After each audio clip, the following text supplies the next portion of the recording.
Test. Hello.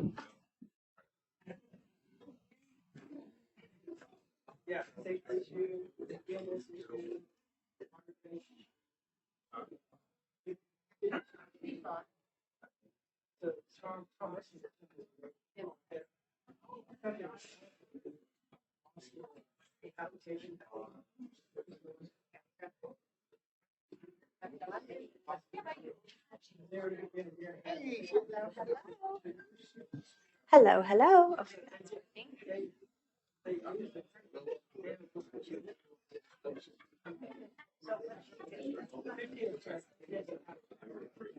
Hello.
I'm up, she's done.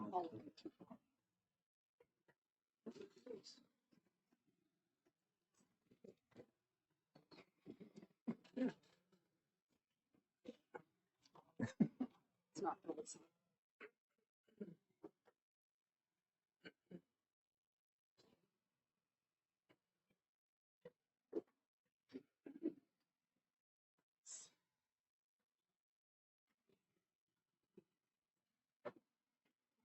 Madam Chairman, it is 6 o'clock. All right. Good evening, everyone. It's 6 o'clock, so I'm going to call this meeting of Planning and Zoning to order. Thank you all for attending this evening. We're going to start with item number 2, then the roll call. Shelby, you'll take roll call. Janice Menking, Here. Jim Giroux, Here. Jeff Lawrence, Here. Holly Rickert, Here. Emily Kirchner, here, Tim Dooley, Here. Steve Thomas, Here. Harold Whitworth, Cindy Scroggins. All right, thank you. All right, we're going to go to item number 3, staff reports, 3I. Receive a report regarding proposed changes to the city's zoning ordinance affecting the operation of short-term rentals and amending site development regulations in multiple zoning districts. Jason? please. Yes, thank you, Mayor, Council, good evening, citizens. I'm glad everybody could make it tonight. I'd like to thank everybody for showing up. I think as many people know, we probably had our first meeting regarding short-term rentals at a workshop back in November of last year. So we're a little over a year into our kind of rewrite. A lot of good conversations with owners, operators, neighbors, citizens, wine tour companies. I mean, it's been an informative ride. So we are here before you tonight to give kind of an update on where we're at with our draft regulations. As many of y'all know, we've been having a series of, started with a series of public workshops to receive input, get feedback. We've been taking input and feedback via email for the last few months, and then we had series of meetings with City Council. Those meetings were to provide a little direction. We wanted to make sure staff was proposing ordinances that the council could support. We didn't want to get too far down a rabbit hole on something that maybe was not supported by the community. So that's kind of where we're at now, but we are at the stage where I wanted to get this in front of the P&Z because you will be making a recommendation to City Council on all of these regs. So tonight's an opportunity for me to kind of go over the regulations for those that may have not been following all of the meetings. We'll go through section by section of the code, hit the high topics. A lot of the sections of code you'll see will kind of be repeated data or regulations regarding standard development practices that we needed to update regarding setbacks and things of that nature. We won't be taking any staff direction tonight, but we will be offering P&Z an opportunity to ask me some questions, clarifications. What does this mean? What does that mean? And then we'll open it up to citizens for them to have a chance to speak. And then hopefully over the next week or so, I'll be able to meet with y'all individually, go over your concerns, maybe some alternative language you'd like to propose or recommendations you'd like to make, see what staff feels comfortable incorporating, and then kind of just go from there. Our goal is a special meeting on February 16th for a recommendation to council for a March 7th consideration. So that is the timeline we're under right now. So I'm going to go ahead and get started. I'm going to move fast because there's a lot of information in here. So if at any point I'm talking too fast, you want me to slow down, please let me know. And don't feel free to interrupt me, please. So, thank you, sir. So if I get too loud, let me know. So obviously I'd like to start with some of our draft regulations and some of the goals that we had as part of our process to update these ordinances. So you know, from council's direction, obviously we wanted to protect and limited negative impacts in residential neighborhoods. We wanted to increase code enforcement efforts and interdepartmental communication with PD to make sure that we are working together to solve issues that might be affecting the neighborhood. We wanted to correct errors and streamline our permitting and inspection process. So that was an impetus for some of the changes to 5.401 for rules for STR. But we did analyze our changing development patterns and land uses, not just within the city, but within the industry itself. The STR business model has gone through several changes. Some of that just through natural evolution, some of it through what was caused by COVID and just kind of speedlining that process. We also wanted to make sure our new developments are compatible, that they will meet the long-term vision and needs of the community.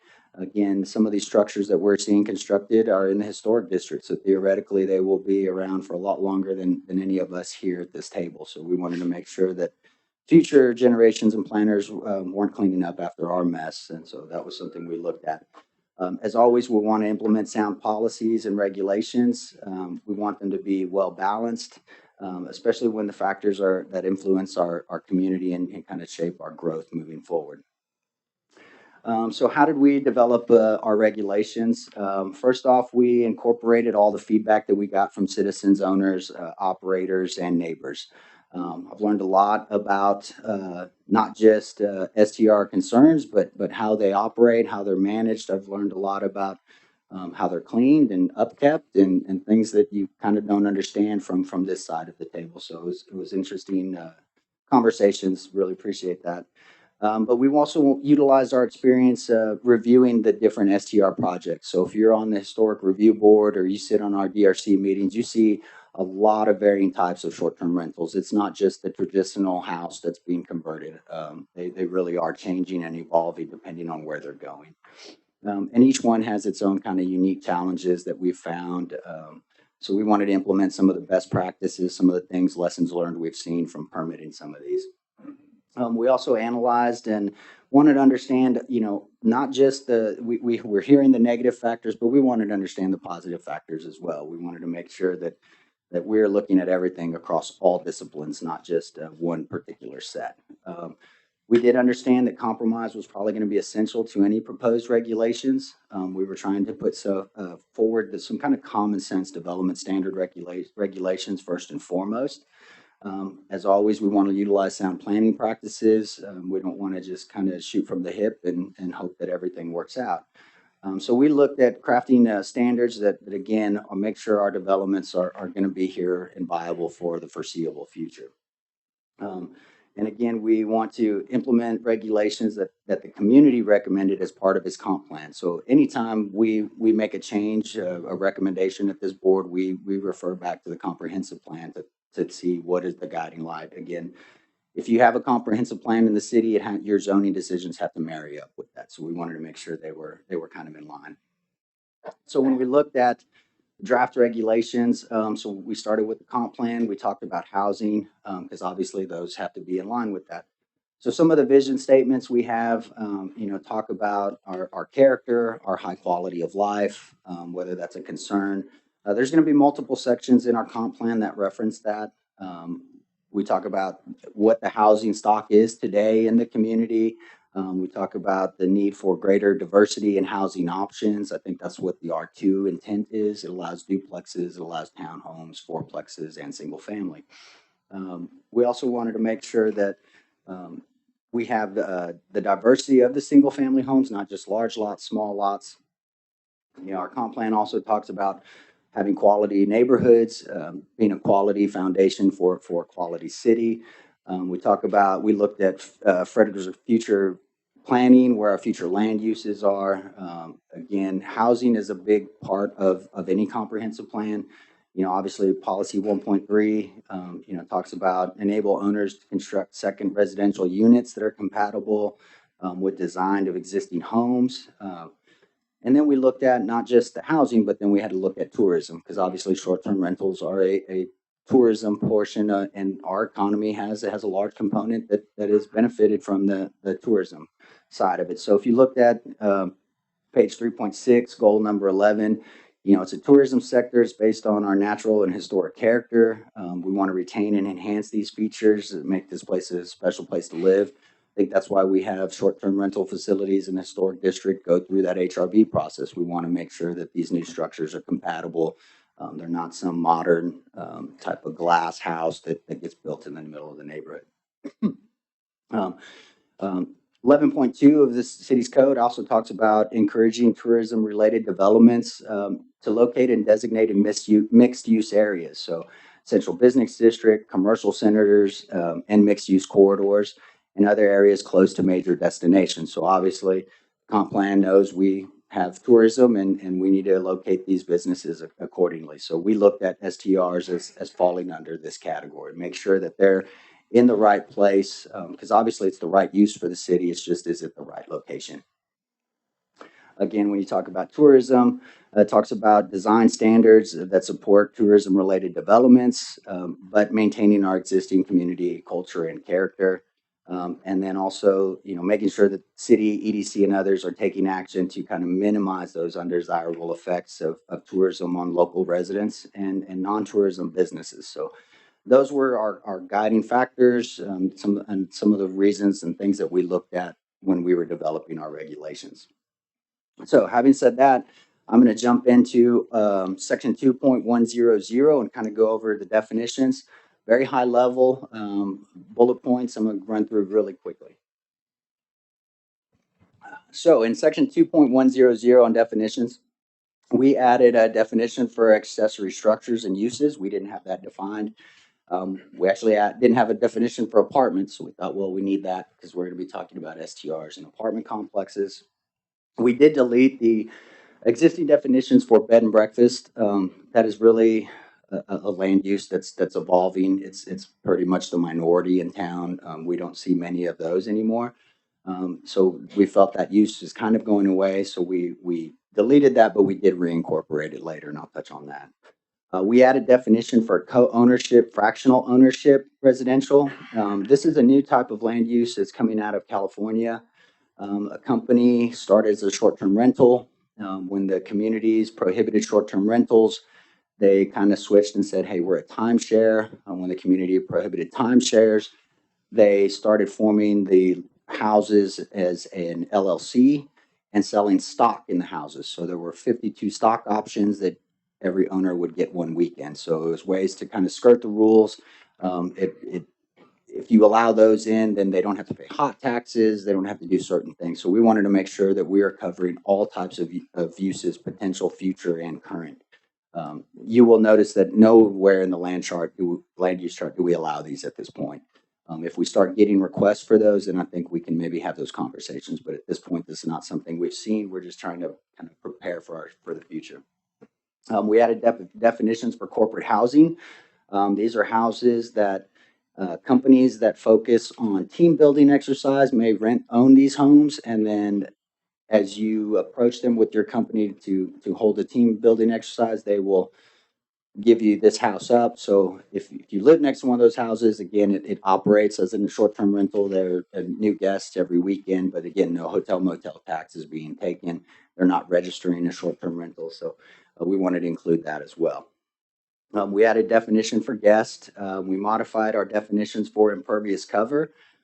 Right now, our code allowed crushed granite gravel to be considered pervious, which we don't really have an issue with until we talk about when people are using them as parking lots and driveway. Once they compact that, add those stabilizers in there, it's really not a pervious surface. There's some absorption, but most of it runs off. So we wanted to make sure we were covering that. We added definition for local contact person. These were defined in our original short-term rental ordinance, but because the short-term rental ordinance is a zoning function, we put everything from that ordinance into our zoning ordinance, so it's all in one place. So that's why you'll see some of these, we technically had them on the books, they just weren't in the zoning code. So we added definitions for local operator, owner, and then I think the biggest, most important thing from our standpoint was defining STRs based on kind of their types.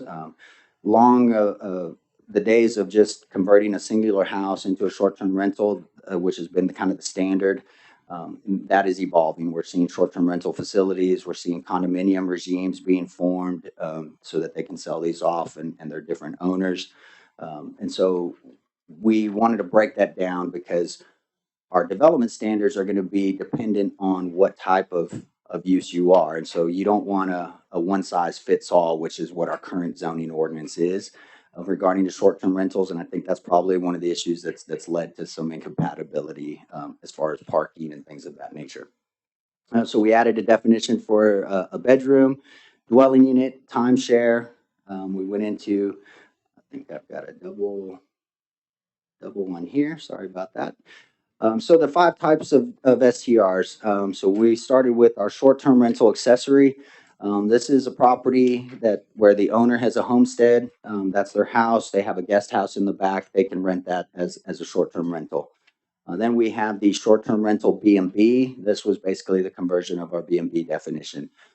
Property owner that lives in the home, it's their homestead, and they're renting rooms in their home versus a separate guest house. The third type is the short-term rental condominium. Again, these are condo regimes where they're essentially a single-family product because they're single-family ownership, but our rules and regs for condos are fairly limited, and because of all the ways you can do this, we felt that we needed to define those separately because we're starting to see more and more of those requests as well. And then the short-term rental facility is something we've been seeing more in the R2 districts and the historic district, where there's up to 8 units on maybe a 10,000 square foot lot.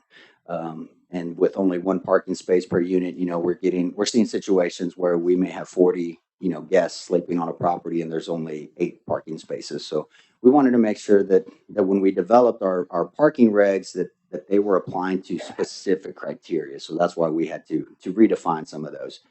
And then lastly is the short-term rental unoccupied. This is the traditional short-term rental that everyone knows. No one lives there and it's rented on the weekends, pretty standard. So I'm going to jump now into the R1 single-family residential.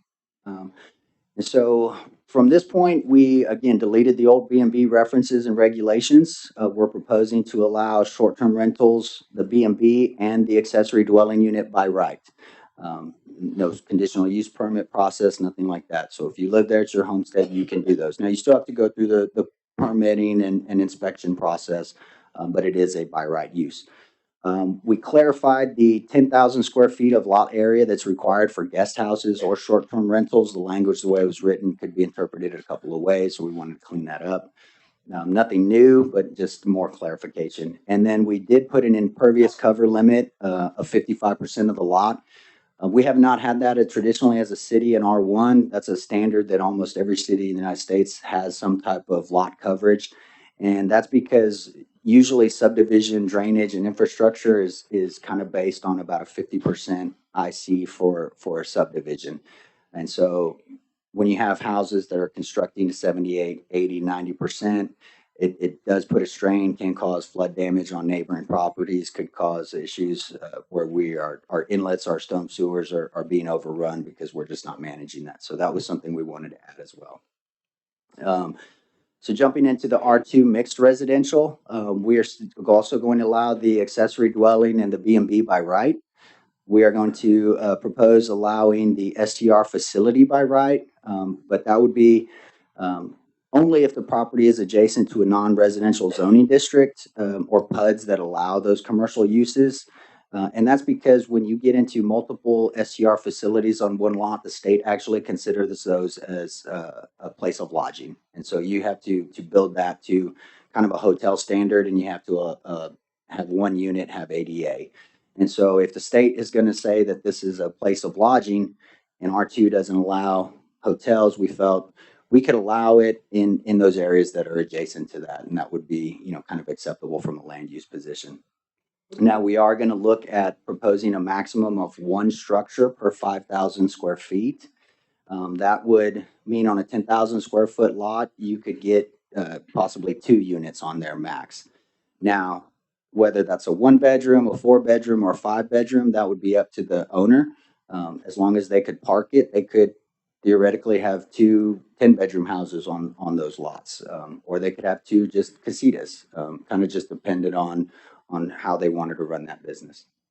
And now the proposal here does prohibit them in the historic overlay district.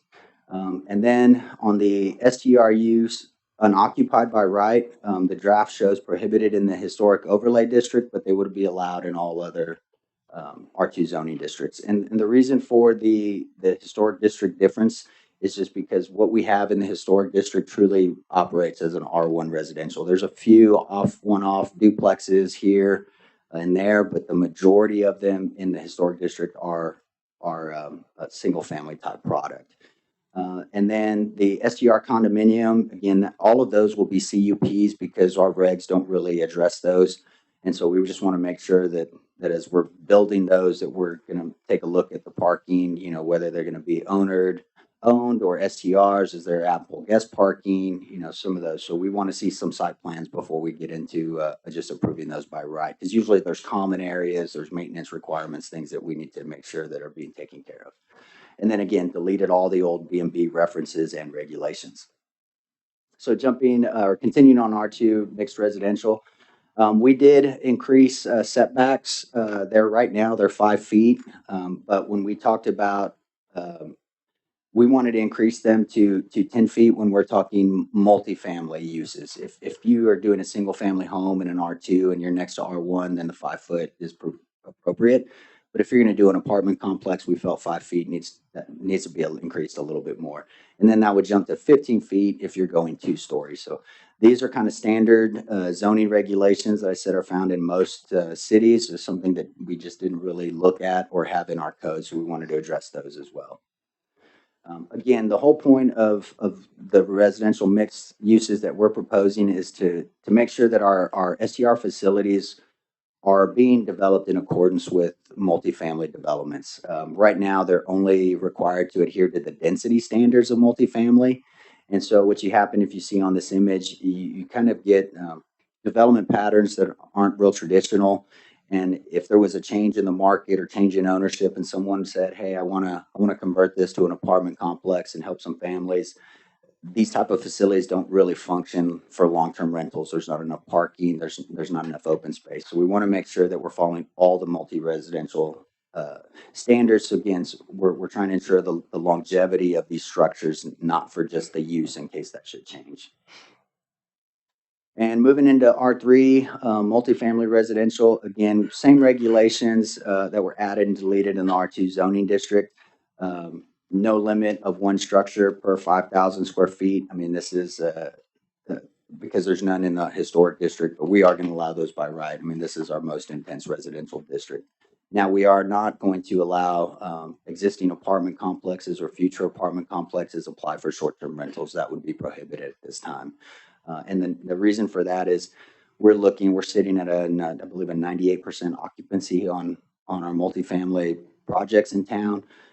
We have a need for multifamily housing, and we just felt that allowing 8 units in every apartment to eat into that was probably not the best long-term for some of our workforce individuals.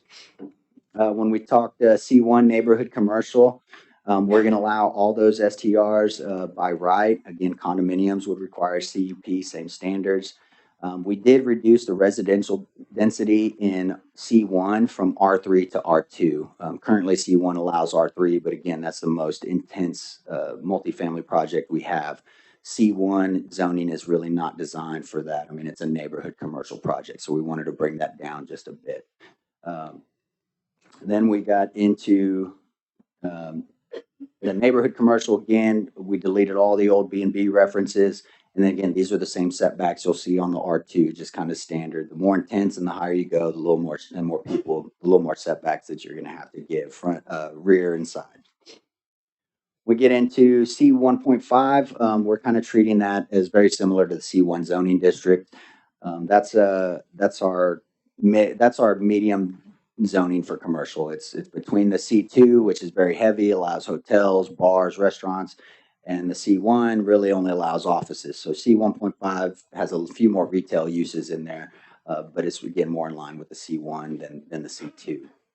As for C2, same regulations that we've added in C1 and C2, but we are keeping the density at the R3. We would allow the higher density. For the CBD, again, we're allowing all STRs by right. Condominiums, again, always with a CUP, deleting old B&B references. We did increase some of the setbacks just because we do have a lot of areas in town where we have CBD butting up to R1. There's no smaller zone or C1.5 or something to act as a buffer. So we want to make sure in those areas we provide a little bit more setback because you can go 0 lot line in the CBD. Historic overlay. In this district, we modified language instead of land use designations to development standards. Again, just want to keep our definitions intact. It was interesting. There was a land use chart in that historic overlay but that chart allowed every use. And so since the historic overlay covers residential property, we decided we need to delete that. I'm actually shocked that no one took advantage of that land use chart and tried to put in a commercial in a residential zoning district. So that's why we took that out, and we'll just let the base zoning of the historic overlay district rule the uses as should be. And then we added language referencing our newly adopted historic guidelines. We did that several months ago. When we look at the historic shopping district, there was references to old B&B.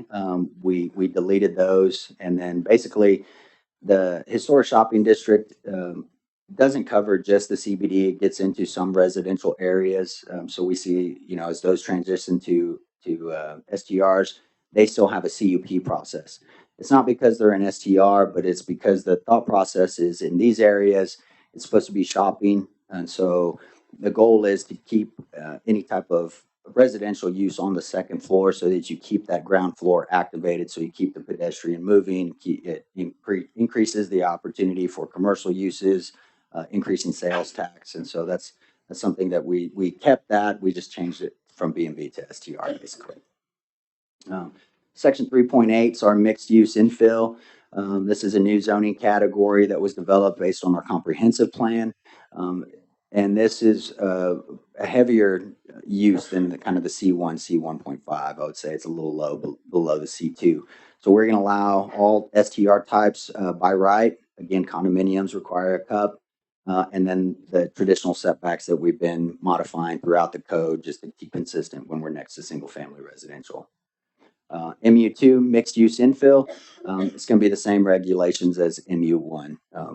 Again, quasi heavy commercial, kind of a mix between the C1, C2. So we wanted to make sure that just everything's matching and being consistent from district to district where appropriate. As we get into the general description of residential use types, we added our definitions on STRs just because, again, consistency. And then a definition for STR facility and to multifamily residential use types. So we just wanted to, again, make sure our definitions were matching this section of code. This one was a big one. This is where the lion's share of the changes are being made. And that's because our original short-term rental ordinance, again, it was a separate ordinance. It was not part of the zoning code. And so we wanted to just basically cannibalize our existing code, bring it into our zoning code, and then modify accordingly. So a lot of changes in there, a lot of red lines, a lot of additions. So I'll try and touch on some of the major ones here. So we renamed this section additional requirements for STR uses. We replaced all the references to B&Bs with STRs. Again, added all of the existing regulations from our STR ordinance into this. So we're talking signs. There was some language in there about what STRs could provide food service and which ones couldn't. There was some language on ADA. We kept all of that in there. As far as the ADA, we didn't add it, but we did clarify it. Again, our conversations with the state, Texas Department of Licensing and Registration, they said, according to the state, whenever you have more than one STR on a property, it is a place of lodging. So if you have a property that has 25 units for rent, then you have to have one of them has to be ADA compliant. So if you have two existing homes and they're historic homes and you want to make both a short-term rental, one of those would have to be modified to meet the ADA requirements. If you have one existing home and you want to build a new one, you can make the new one an ADA requirement. You wouldn't have to redo the old one. But that is a state and federal requirement, so we do need to incorporate that into our zoning code. We exempted single-family homes operating as STRs from fire sprinkler requirements. That's because the state, when they adopted their code, they exempted single-family home from this fire sprinkler requirement. Now, we will still require them on the STR facilities because, again, now we're talking multiple structures on one lot, and it's a life safety issue and also a requirement for a place of lodging. We added occupancy limits based on the number of bedrooms and the size of bedrooms. So we kind of toyed around with some different options, but the direction we got from council last week would be occupancy is 2 per bedroom and 2 guests, with a maximum occupant of 12, regardless of the number of bedrooms. So 4-bedroom house, sleeps 8 people, you get 2 guests, that's 10. If you have a 6-bedroom house, that's 12 people, there's no guests, you cap at 12. We probably will recommend when we come back, we probably need to differentiate between the residential areas and the commercial areas. In the commercial areas, you're essentially a hotel. We don't have occupancy limits like that, so we probably want to look at clarifying what those apply to. We did add the requirement that accessory structures cannot be larger than the main structure. Some of the direction we got from council, we had proposed a cap 50% or 1,000 feet. Those are standard regulations you see in most communities. Our community, with our historic homes, kind of creates some issues there because you've got some main homes that may be only 800 square feet. And your standard 2-car garage is going to be 540, 22 by 20. So we kind of just took out the language and just said has to be smaller. That'll give staff some flexibility to decide, well, the house in front has an 800 square foot footprint. The house in back only has a 400, but it's 2-story. They're the same. Is that equal bigger or not? So it gives us a little bit more flexibility to either approve those or deny those, and then those decisions can be appealed versus just kind of a hard fixed number that may not be accurate to kind of every property in town. We added language requiring utilities to be planned as multifamily configurations for short-term rental complexes. What I see now is the main house is existing. They built 7 units in the back.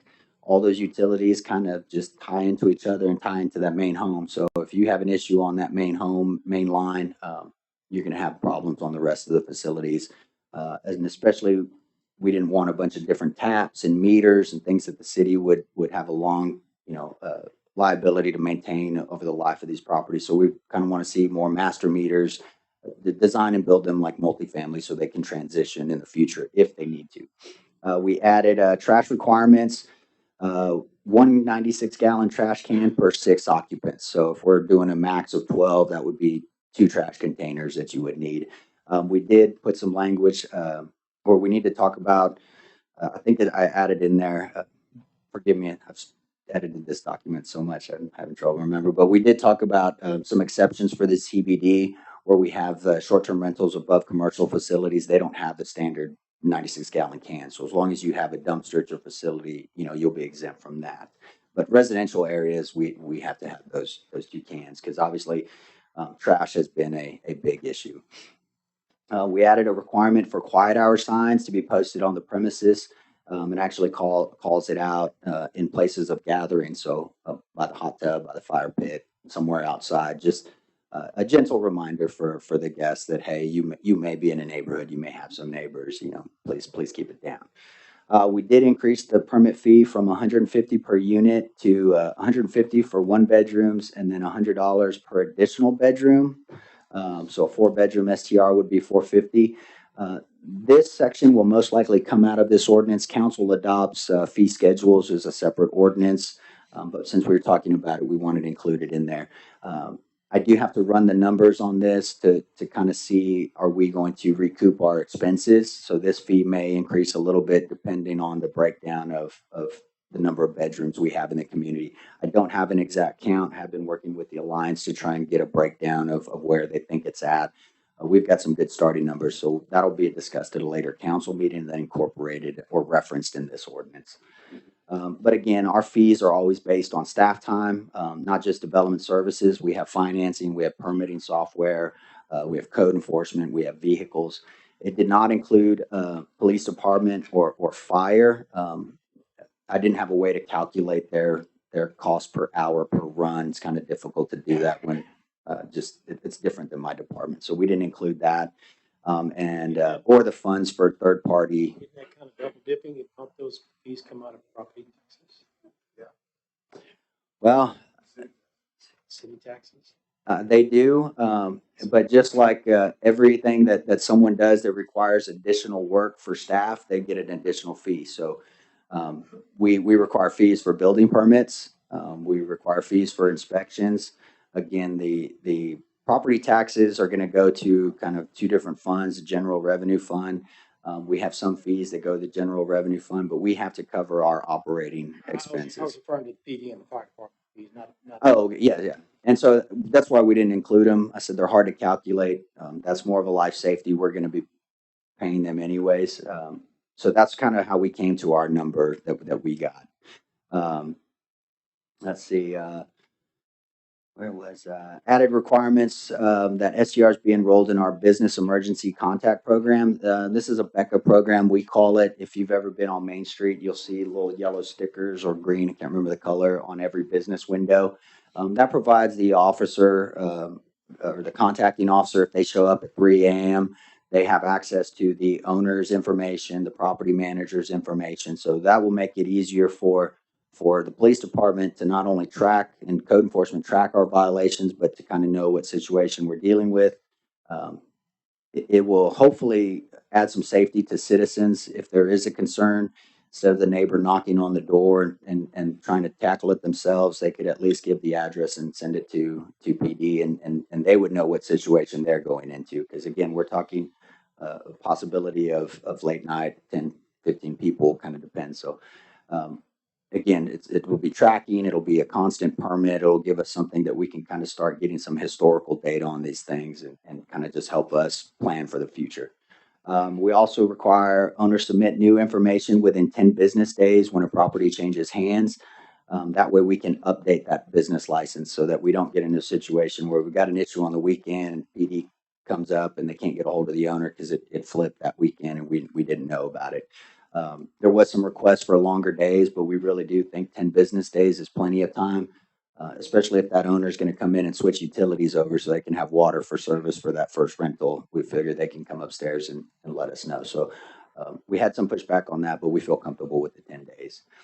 We also set fine limits for violation and revocations in the draft. Those are really placeholders. We have to kind of go through with legal and talk about what those fines are, what we can fine per violation. Ultimately, the zoning code does allow for a fine of up to $1,500 a day for each offense. We don't want to do that. That'll be more for serious violators, maybe someone that had a permit revoked but is still operating and they won't cease operation. But we want to stick to normal watering. If you left your sprinkler on past the hours, that we could kind of set a fine and not have to go through court.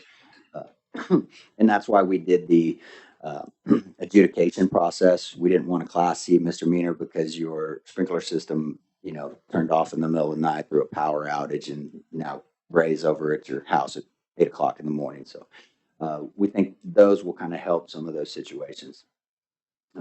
So that's it for 5.401. I'm going to spend a little bit of time on talking about continuance of a non-conforming use.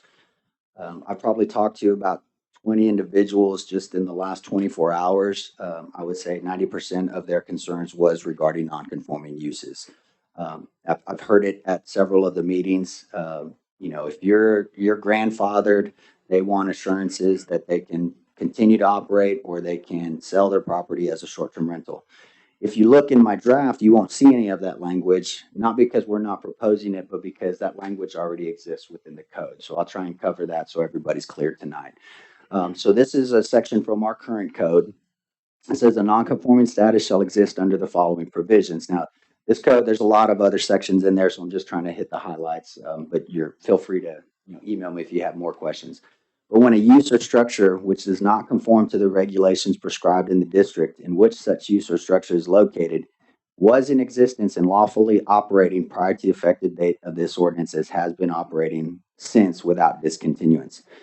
Super wordy, doesn't really read very well, but that basically says if you are permitted and you are following the rules and the rules change, you can continue to operate as long as you continue to operate. There are some mechanisms in there that says if the property changes use or goes vacant or is brought out of compliance, then that use or permit could be revoked or not transferred to a new owner. And so again, current code, if a non-conforming use or any portion thereof is voluntarily discontinued for a period of 90 days, any future use of such land or portion shall be in conformity with the regulations of the district in which such land or portion thereof is located. So this is what our limit for residential uses. It's basically a 90-day kind of window. I said if the non-conforming is terminated or there's a change of use, then that use goes away. So I'm an owner. I own an STR. I decide to sell it to my daughter. She lives there for 2 years. Decides she doesn't want to live here anymore. I buy it back. I can no longer do a short-term rental. That use has gone away. Now, non-conforming again can be terminated upon destruction of a structure occupied by a non-conforming use, unless it is permitted to be rebuilt. So in some cases, fire, flood, act of God, a renegade tractor, if the house is destroyed and you meet regs, you can build it back and continue up that use. That wouldn't go away.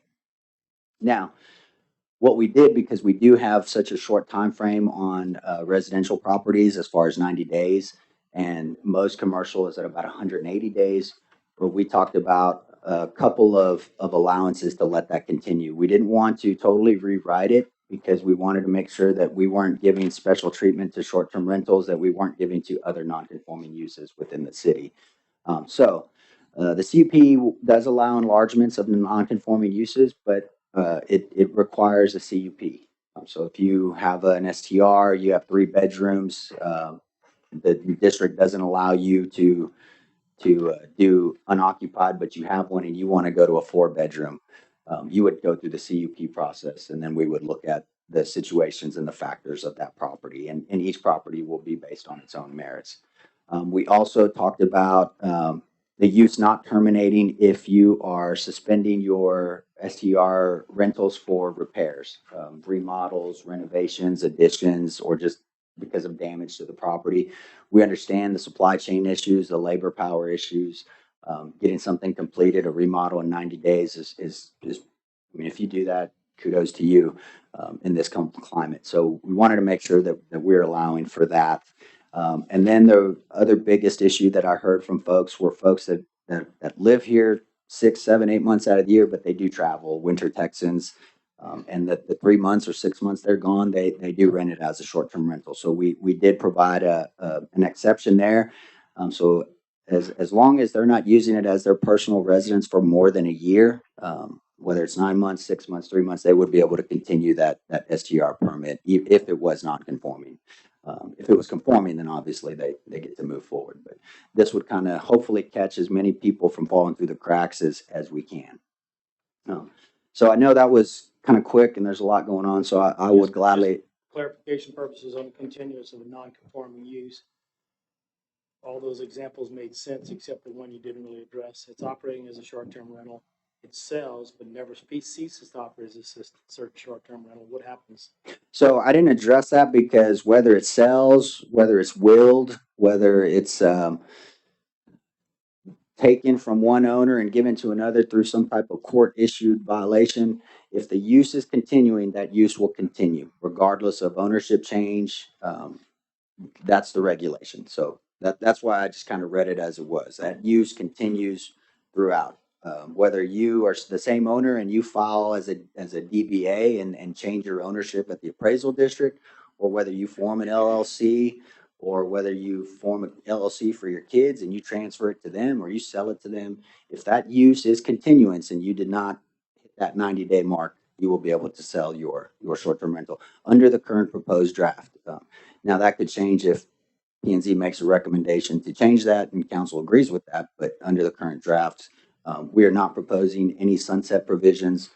There's nothing in this ordinance where we say, hey, in 5 years, all existing short-term rentals need to go away. We're not that's not proposed in this draft. So hopefully that'll kind of clear up some questions for some of our concerned owners. That'd probably clear up half the room. So the other question is, when would, and this is for own personal clarification, when would the CUP process happen then if we have a continuation of use from one over the other? It could happen under the scenario of you wanted to add a bedroom. You wanted to expand the footprint, add a seating area, a day room, a break room, a pool table, and you needed some covered space. You can enlarge non-conforming uses. So I'll use the example of a gas station. If it's not allowed on Main Street and they're there and they're operating and they say, hey, we want to add 20 square feet because we want to expand our footprint to add a walk-in cooler. That individual would have to come to the city, come to P&Z. We would consider it and say, okay, they've been operating. We have no concerns. There's never been an issue. What they're doing is not going to affect traffic or anything like that. Staff would recommend approval, and then obviously P&Z would make that recommendation to council.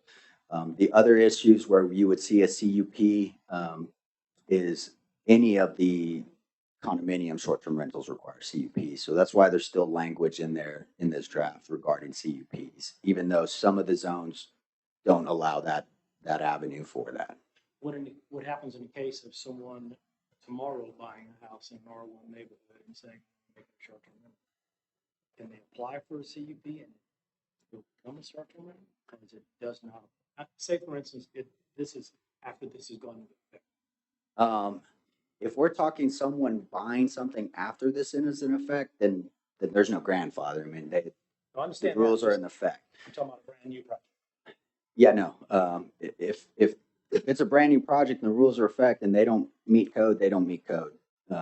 Now, if it's an existing project and rules change, then they can do a CUP to expand that. But it wouldn't count for anything that wasn't purchased or processed or done prior to or after the adoption date. So you said if the rules change, if it's an existing project, earlier you said, regardless of what we adopt or what they adopt, city council adopts, if it's currently operating, if it continues to operate, it doesn't have to go through the CUP process and it's still allowed. Right. So the CUP on non-conforming uses is only for enlargements. It's not to continue the use. It's not a continued use permit. It's a conditional. It's for the enlargement. If you're not making any changes, and I will caveat this, if you got an STR permit today and you operate your house, and then you're selling it to someone and the new rule goes into effect, the new owner can take over that permit. They have to come fill out an application and go through the process. The caveat to that is, if you as the owner got the permit and then did a change that we weren't aware of that brought it out of conformance and the new owner buys it and we go in to inspect and it doesn't meet code, then that permit won't transfer because it's not in compliance. You have to be in full compliance with the regs to continue a non-conforming use. So if the buyer changes some things prior to us going in and change it to where they don't make the rules, that permit won't get transferred. Now they could change it back, depending on what they did, but it has to be a legal, permitted, lawful use at the time of the rule change. So that first example you cited, what is an example of that? Because right now, the current STR regulation does not have a restriction as to how many units, how many times you can change it, how many times you can change it. So what's an example of it? I'm not sure I follow your question. I mean, if there's nothing in the code right now, because they're all they're not by right, you have to get the permit. So as long as you're meeting your inspections and you're meeting the rules, then every subsequent owner gets to follow the same rules. So it'll be the same process. It's just now it's you really have to make sure you're following the rules, because if you break that, then that could go away. And that'll prevent people from we've seen some individuals kind of sneak in and try and add an extra bedroom or do something after the fact. Yeah. They'll have to correct that if they want to sell it, because it won't transfer. So I don't want to I feel like we're getting a little bit off on the questions. I'll give you all plenty of time to do that, but I'm about halfway through, so I want to. I do have a pertinent question about the definition of use. In a short-term rental context, what's the definition of use? Is it that it's being advertised for rent continuously? No, use, how you evidence your use is different than use. So when we talk about the use, we will go to the definition. That is the land use, how it's defined, and whether that's permitted in that use chart. So if you have a short-term STR unoccupied, you don't live there, it's not your homestead, you rent it on the weekends, you're in R1, and we change the rules to prohibit them in R1, you are non-conforming use.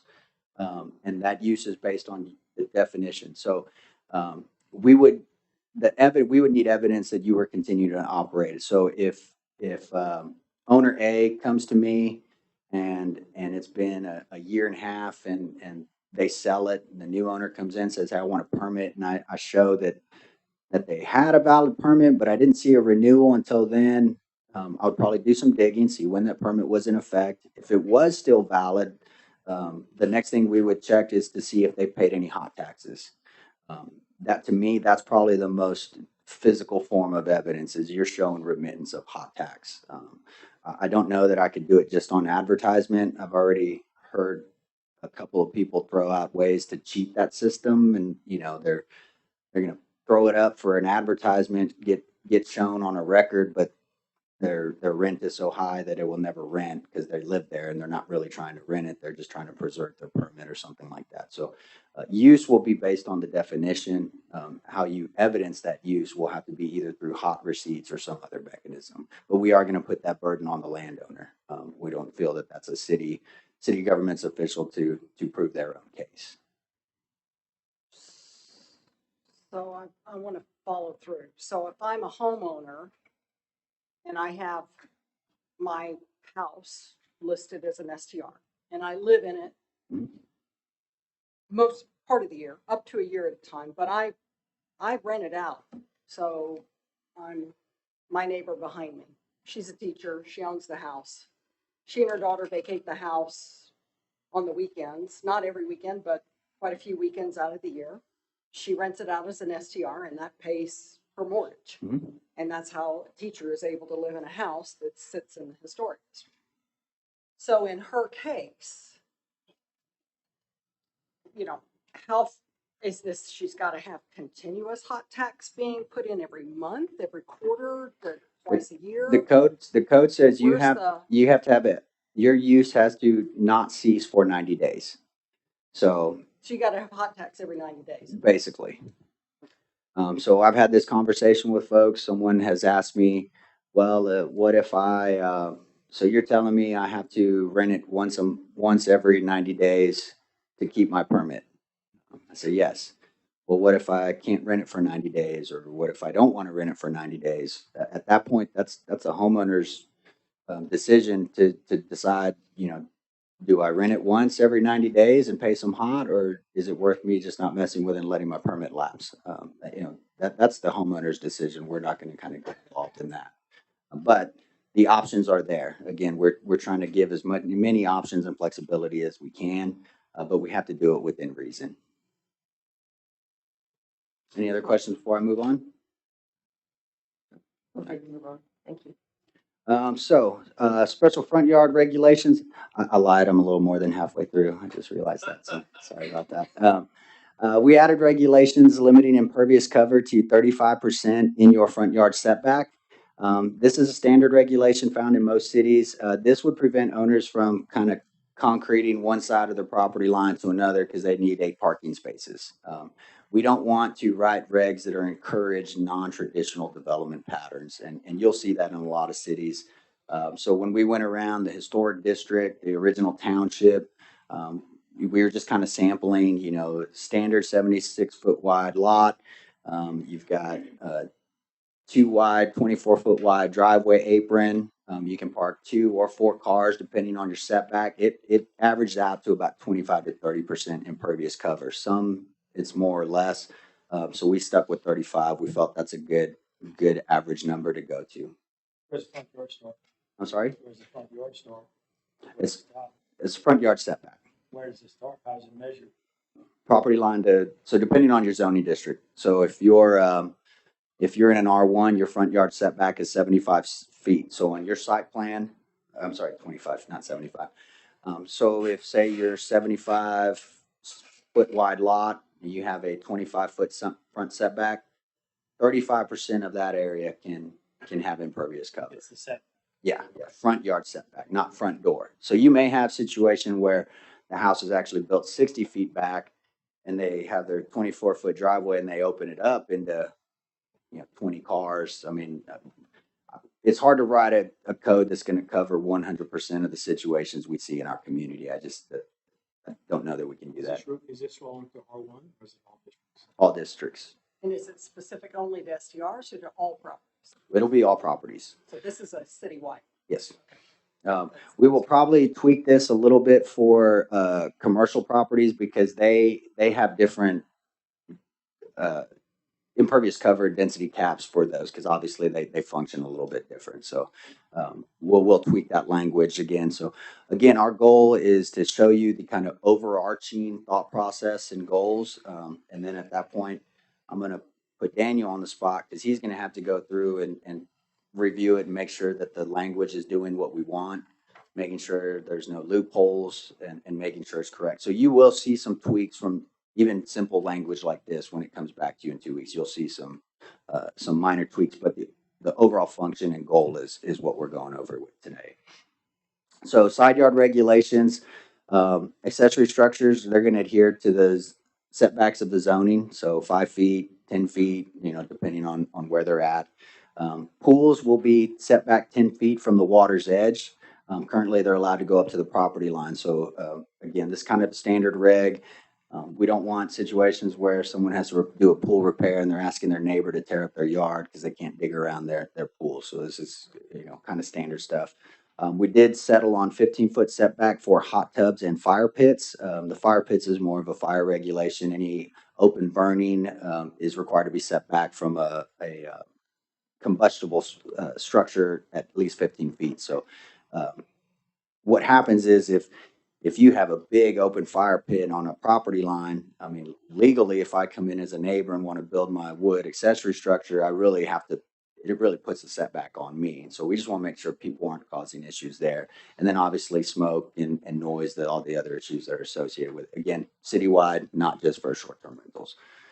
We did put a little language in there on pool equipment may encroach to the side yard setback up to 3 feet. And that's more of a fire life safety issue.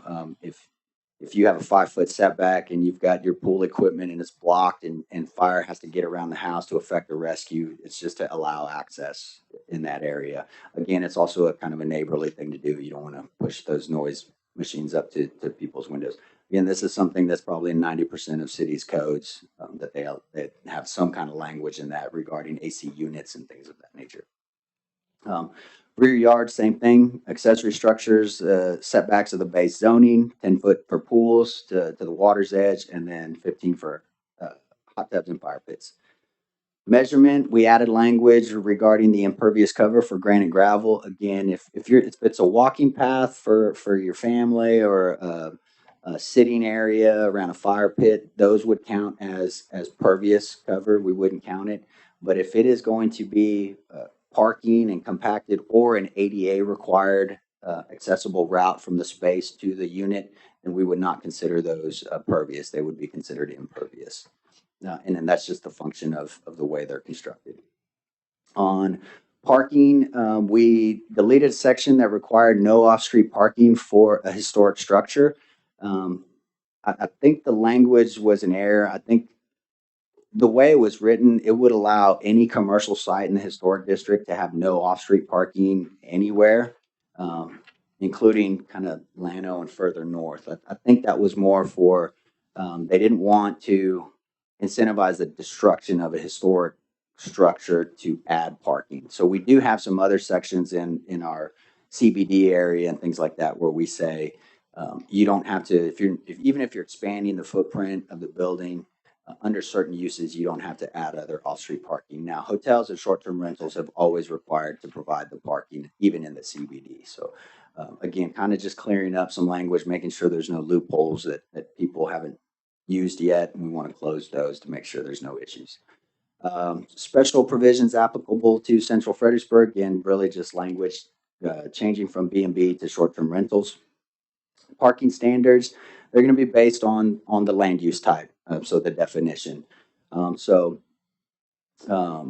Just a word of advice for Pnz as you're thinking about if you are contemplating recommendation or changes to any definitions or something of that nature or a use category. It as part of your final recommendation, it may cause staff to go back and kind of reevaluate that parking to make sure it still works. So just kind of a little caveat on that. So STR, B&B, accessories, and unoccupied uses, they're going to require 1 space per bedroom. This is kind of more what you'll see in the R1, R2, single family type homes Off street. off street. One space per bedroom. STR facilities, they're going to provide parking at a ratio of 60% of the permitted occupancy. That's a little bit different than what you'll see in any other city. And the reason for that was we started doing our testing on this. We have a number of different scenarios. We originally said, well, we want them to be designed as apartment complexes so they can change uses. Let's go with the apartment parking. But when you're talking one bedroom casitas and maybe 8 on a lot, and you're only talking 8 spaces, but they sleep 4 per unit, it all doesn't always work out. You know, in an apartment complex, you have an economy of scale. So an efficiency requires only a 0.5 parking space. So you have 10 efficiency units, you would have 5 spaces. The thought process is as you get to 100 units, there's built-in overflow as apartments are vacant or people move in and out and rent out. The guest parking can kind of go in, and it prevents over parking or over development and drainage issues. Short-term rentals don't operate the same way as apartments. I mean, very rarely do you have 8 units on a lot and they're not rented out. I mean, they're pretty busy, and maybe that changes after COVID or further down the line. But right now, we just we couldn't pin down a number that worked in the 0 to 5 unit range, or the 5 to 8 unit range, or the 10 to 15 unit range. It just was so different. So we kind of picked 60%. So if you're parking 60 people, if you have 60 guests allowed on your lot, you're going to need 60% of that parking. Now, on what we did talk is we had a lot of conversations with owners about certain lots.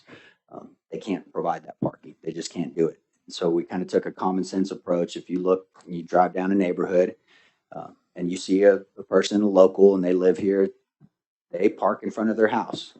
Public parking is public parking. The streets are right away. But I think it's a common courtesy that, if you have one parking space at your STR, you want to tell your guests, hey, please don't all park over, your neighbors may have guests too. So what we said was, again, in trying to keep people from doing weird things with their parking lots to meet the parking, we said, as a city, we will give you credit for the parking right in front of your house. So every 22 feet of length you get, we'll give you credit to your off-street parking. So if you have to have 4 bedrooms, you have to have 4 spaces, and you have 2 parking in the lot, you would meet your parking requirement because you would have 2 spaces in front of the house. Now, we're not going to count the driveway area. We're not going to count areas that are red striped or yellow striped for no parking, fire hydrants, and we're not going to count corner lots, just the front. We also, there's some language in there that would prohibit you if, say, you have a driveway, you've got a 2-car garage, but it's a non-conforming use. It's not past the setback. We won't let you close in that garage if that's the only 2 parking spaces you have. Because again, if that house ever transitions to single family, the rules require 2 off-street parking spaces. So we want to make sure you can get credit for the on-street, but in no case will you be able to reduce the off-street parking to less than 2 for the single family residential home. We felt that was a decent balance to try and, help the neighbor that has concerns with parking, because we get a lot of those calls. And unfortunately, I have to tell them they're not breaking the law. It's not illegal. I mean, unless they're blocking your driveway, that's the only point that it becomes a legal issue. Do some neighbors consider it a nuisance? Maybe, but we're not trying to regulate that. We're trying to provide some options. So are you saying that the base zoning dictates the minimum number of off-street parking spaces, period? The use. So a single family residential use in R1 that has to have 2, they will always have to have the 2. Okay. But if it's 4 bedrooms for an STR, they have to have 4, but we'll give credit for 2. Right. But in no case can they go below what the minimum is for the original supposed use of that structure? Yes. So this is the example I give to people all the time and why we wrote this. Under the current rules, if there are 2 empty lots side by side, and I decide I'm going to build a 5-bedroom house, I'm going to sleep 2 people per bedroom under the current rules, plus 2 guests. So I've got 10, I've got 12 guests. I have 1 parking space. That's all I'm required to provide under the short-term rental ordinance. But I also decide, you know what? I like the lot next door. I want to live next to my investment. It's just me and my wife, and I buy a 1-bedroom or build a 1-bedroom house for us two. Code requires me to have 2 parking spaces. So we just want to make sure that we're staying consistent with the use. And again, on non-compliance, existing permitted, is that going to be retroactive or is that going to be all new projects? I still have to have some conversations with Daniel, but my thoughts are is parking would be a grandfathered use, because that could be an excessive amount of, if you have 0 parking and we make you retroactive and come back in, that's a big expense. I think, I think that'll be your recommendation if y'all want to add that and have council consider it. But I think at this point, I'm not sure that that's what we're going to do in the regs. Now, things like the permitting process, the advertising, under the new code, you'll have to advertise the number of spaces you have available, and you'll have to make sure your guests are not exceeding that. That I think can be implemented retroactively because there's not a cost associated with that. So I think that's something Daniel and I probably have to have some more conversations on what is going to be retroactive and what isn't. But generally, it's, large expenditures of funds we probably won't make retroactive. But I don't have an exact answer right now. Moving on, I'm getting off of parking, so last go around on that one. Screening requirements. I'm going to take this to the Historic Review Board on February 15th to get their thoughts on it. We added a requirement for a privacy fence constructed by the STR owner when in or adjacent to R1 zones or in the historic district. We've seen a lot of requests for fences because of hot tubs or privacy. We're seeing that expense being put on the neighbor. And so we felt, hey, if you're going to do that use and you're going to be that close, it should be on you. It's very similar to multifamily. We require that. We require commercial uses next to single family to build those fences. The reason I'm taking this to the Historic Review Board is because in the historic district, given our historic development patterns, they're not a fan of privacy fences. So I just want to make sure that I get their blessing before we sign off on this, because that's been a big discussion of conversation over the last few meetings. It's a lot of privacy fences, and 9 out of 10 of them are because of neighbor or short-term rental related issues. So I want to get their feedback so that when we come to you, you'll at least know how they feel on that. Moving on to Section 8.2, we have accessory uses, residential use types. This section of code's kind of odd. It just redefines, what our definitions say. So we just made everything match. We didn't propose to delete it, but we just wanted to match. Why not just delete it? You can find it elsewhere. Isn't that going to be difficult to maintain going forward when you have it in 2 places? We've run into that before where we had 2 exact replicas and a couple of generations later we didn't. Well, I want to kind of do a little research before I take it out, just to make sure there's not some rhyme or reason prior to me coming on that it was in there. But I really do think I think it's repetitive. I don't think it's needed. So I'd be biased towards, as soon as you figure that out, take it out so you only have 1 place where everything's defined and we only have 1 place to change it. will do. So now I'm going to open it up for Pnz questions. Again, I'll gladly clarify if you have questions or concerns. We're not looking for staff feedback right now, just because we want, there's a lot going on in this, a lot for y'all to think about. We want you to make sure that I hope you're hungry. It's a lot to digest. I mean, it's a big ordinance. So I know I've met with several individuals. Everybody comes to me with, well, have you tried this? Have you tried that? So I'm 99% sure if you ask me that, the answer is going to be yes.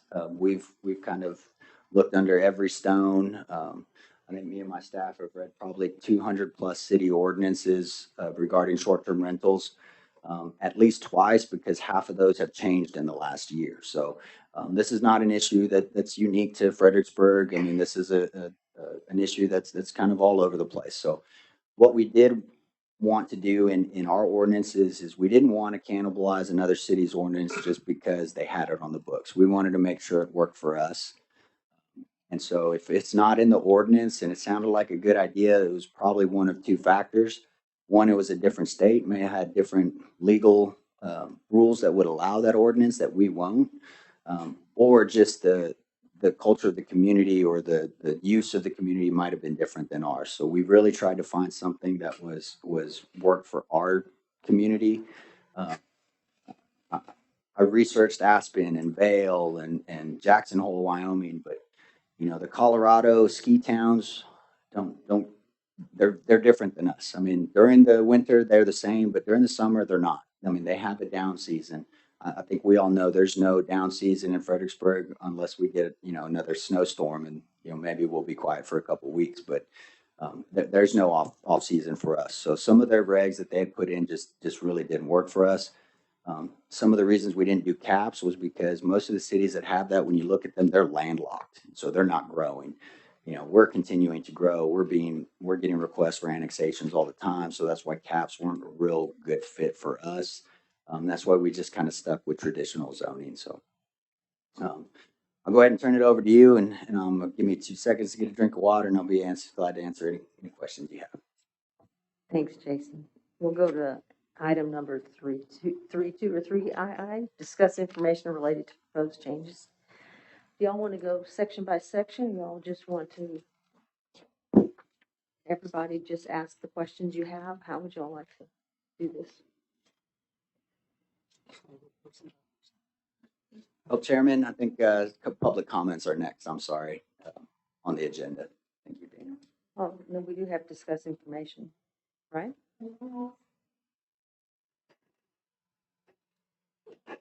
So the Open Meetings Act requires the public to have a right to comment before or during the discussion. So we kind of did the agenda in a way to fit them into that. So Before this other item? I wouldn't be comfortable with you pushing them all the way to the end. I think they need to be before you have your discussion. All right. All right. So we will go to number 4, public comments. I have a list here of everyone who signed up. I will apologize in advance for not being able to read your name or say your name properly.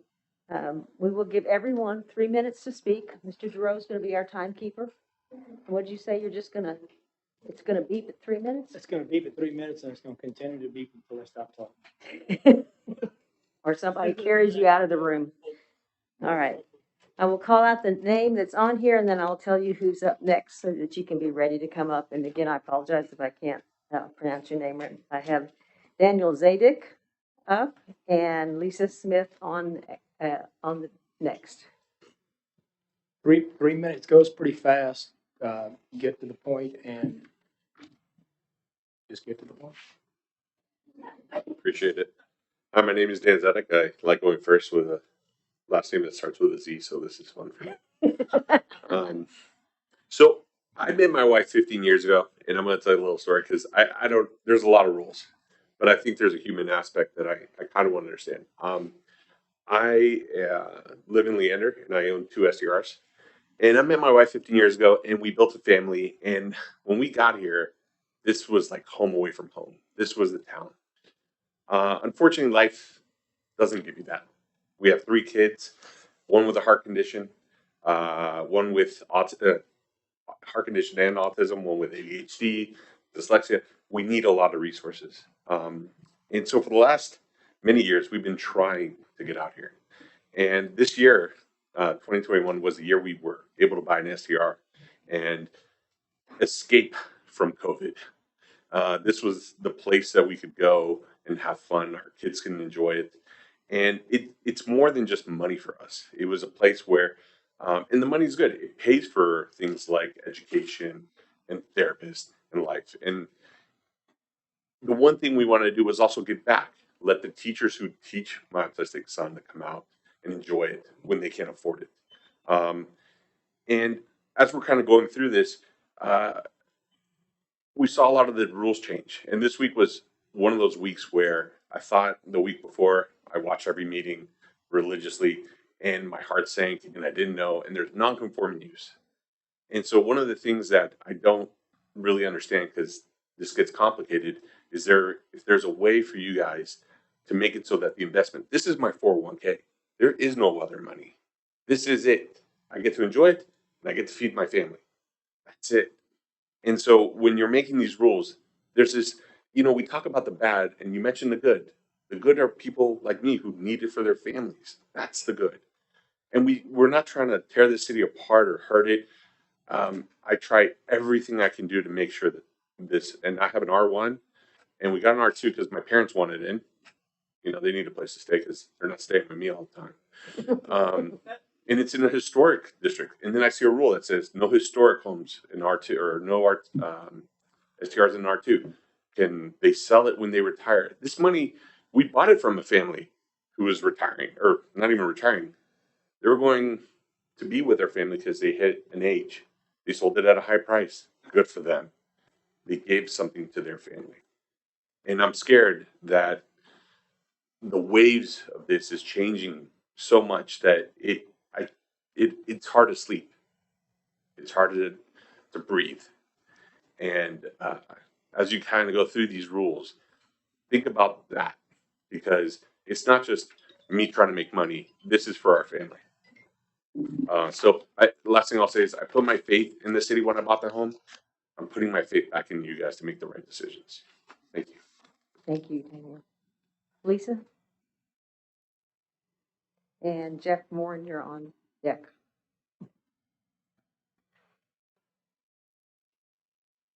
Good evening. Not very good at public speaking. This is honestly my first time, so that should tell you all how important this is to me and my family. I have lived here 25 years. I raised my kids here. I raised my girls here. They went to school here. I came tonight to educate myself a little bit more because I feel that these matters can potentially have a very negative impact on my livelihood, which is my girls' livelihood. I only work for a vacation rental company. I'm not an STR owner by no means. But what this job has been able to provide for me is security, safety, and a way to pay for my kids' future. And a lot of these regulations that I'm hearing about, that I'm educating myself about right now, they can be detrimental to my livelihood, as well as many others in Columbus' livelihood.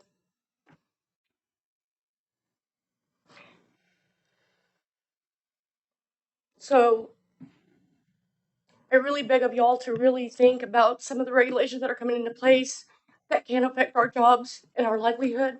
Like I said, I've been here 25 years. I've raised 3 girls here. And the vacation rental company has given me a job, a very good one, benefits, great hours, a way to continue the education for my kids. So please bear that in mind, because it affects not only the STR owners and the big people that own the vacation rental companies, it affects people like me. I live here, I shop here, I am a part of the community here. And I would really like to keep everything here as well. That's it. Thank you. Thank you, Lisa. Yeah, Jeffrey and Linda McDonald on deck. Hi, I'm Jeffrey Morin, member. I live here in town. I'd like to discuss a couple of items, mainly the violations of these ordinances, and also some conditional use permit point that I'd like to make. On the violations, I'd like to discuss I'd like just to ask that y'all, when y'all go over the lighting aspect of the external lighting in town, there are so many different lighting violations if you just drive around town at night that I think that almost probably about the majority of people in town are violating our lighting ordinance. And I would like to ask that y'all discuss and point out what is an actual violation. Like I have a front porch in my STR next door, and I have these acorn lights. They're pointing up, but there's a 12-foot by 20-foot porch over the top of them. Is that in violation of this ordinance? It's stuff like that, or like our Christmas lights on market plots. We had those beautiful rope lights coming down and just gorgeous lights. I have some similar at my house. Are those in violation? So just I'd like to ask that y'all go over the violations, the requirements of the light ordinance, and just go over them and determine what's a violation and what's not, and also relay that to the city. Also, on a different violation is our noise ordinance. We have, again, this pertains to both STRs and city residents alike. On our noise ordinance, my air conditioner, I have an older 2005 condenser unit outside. It's 5 feet from my wall and 20 feet from the side property line. I measured the decibel readings on that the other day, and it read 64 decibel readings, decibels. That's in violation.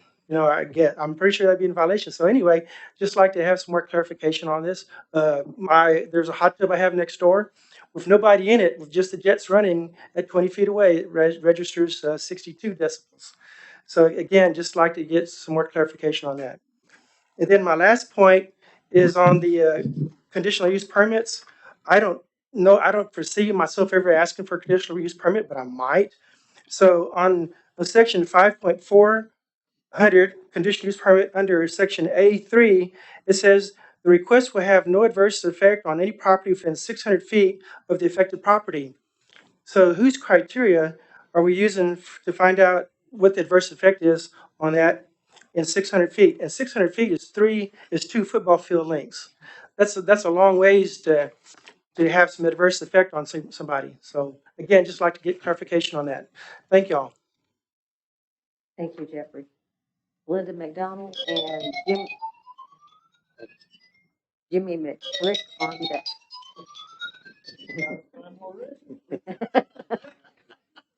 Moving right along. Okay. I'm Belinda McDonald, and I live here in Fredericksburg. Thank you for taking the time to hear from us this evening. This week we've got some information from a group we're aligned with, the national group called Rent Responsibly, of which we're a member. They did a landmark study over the last few months in conjunction with College of Charleston. This is the largest study that's been done. It's 4,500 respondents that are either STR owners or managers. So some key takeaways from that I just want to quickly share with you. One was that they interviewed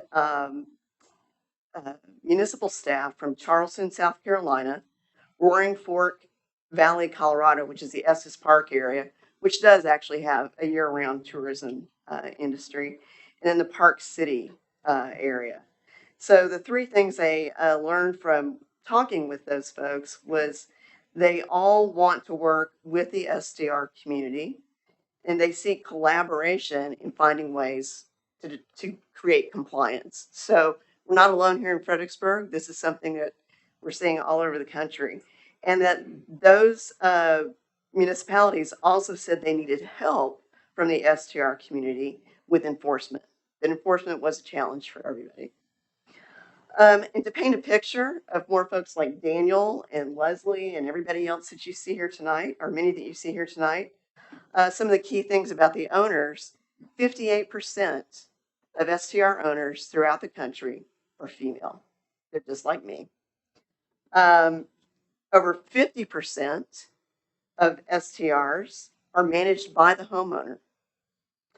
If you continue to drill down, 68% of those STR owners own one STR, and 93% own 3 or fewer. So this is not a big business industry. This is an industry with folks like me and Randy and Daniel all trying to find a way to supplement their income, pay for their retirement, stay in their home, or put their kids through college or special medical bills. Of all those owners that manage them themselves, 68% use local contractors and services. They've also found that those adopting good neighbor practices for noise, trash, and parking had measurably fewer complaints. And those that had local contacts, which our city requires of us to either be here or have a local contact, Those also had far fewer complaints. To sum it all up, good neighbor practices in local context aren't just for show, they make a measurable difference. So come February 3rd and hear more. Thank you. Thank you, Glenda. It's Jimmy and Cindy Nelson, you're up next. So I'm Jimmy McBride. I'm a resident here in town. And I am not currently an STR operator, but we have in the past operated our house. And I've been an STR customer because we came here 20 years saying STRs before we bought here. So I'm a proponent of STRs. I like them. We're not currently operating ours, but we did operate one for 9 years as part of our house. And we have an STR operating next door to us currently. So one thing that's been helpful is the quiet hours has really been an added thing. Everything I saw in the proposed draft, I like. The one thing I don't see in there that I might be also a proponent of is some kind of cap in not to have too many STRs in one area. I like having neighbors, and I don't want to have all STRs surrounded me, for example. And I know that's not in there, but that's the only thing I say I might have as an adder that you might consider in the future is that we keep some of our neighborhoods and we don't turn everything into short-term rentals. I like the fact that the current STRs are grandfathered because people that made investments and put their money in here like Daniel get to keep that going even if the rules change. So I think it's important that we continue to grandfather people in, but I do like the proposed draft proposals and I support those. Thank you. Thank you. Cindy and Jason Kemp up next. Hi, I'm Cindy Nelson. I live in Austin, but I have long ties to Fredericksburg. My great-great-grandfather came here in the 1846 and was the second school teacher at the Pnz So he, I always I've come back here for family reunions and have many relatives here and have always wanted to make my way back here. So recently my husband and I bought a cutest little house in the historic district and it's zoned R2. And I have serious concerns about, that not being, allowing STRs there. To me, it's the perfect place. I don't have neighbors. I have, a business on one side of me. I have the Pioneer Museum across the street from me. My people aren't bothering anyone. And it's a great place for STRs to be. So I'm a little confused as to why the R2s are not allowed in the historic district to be STRs. I wasn't really clear on what you said was your reasoning, but I'd like that to be revisited and considered because I think it's a great place to have an STR. Thank you. Thank you. Jason and Laura Wood, you're up next.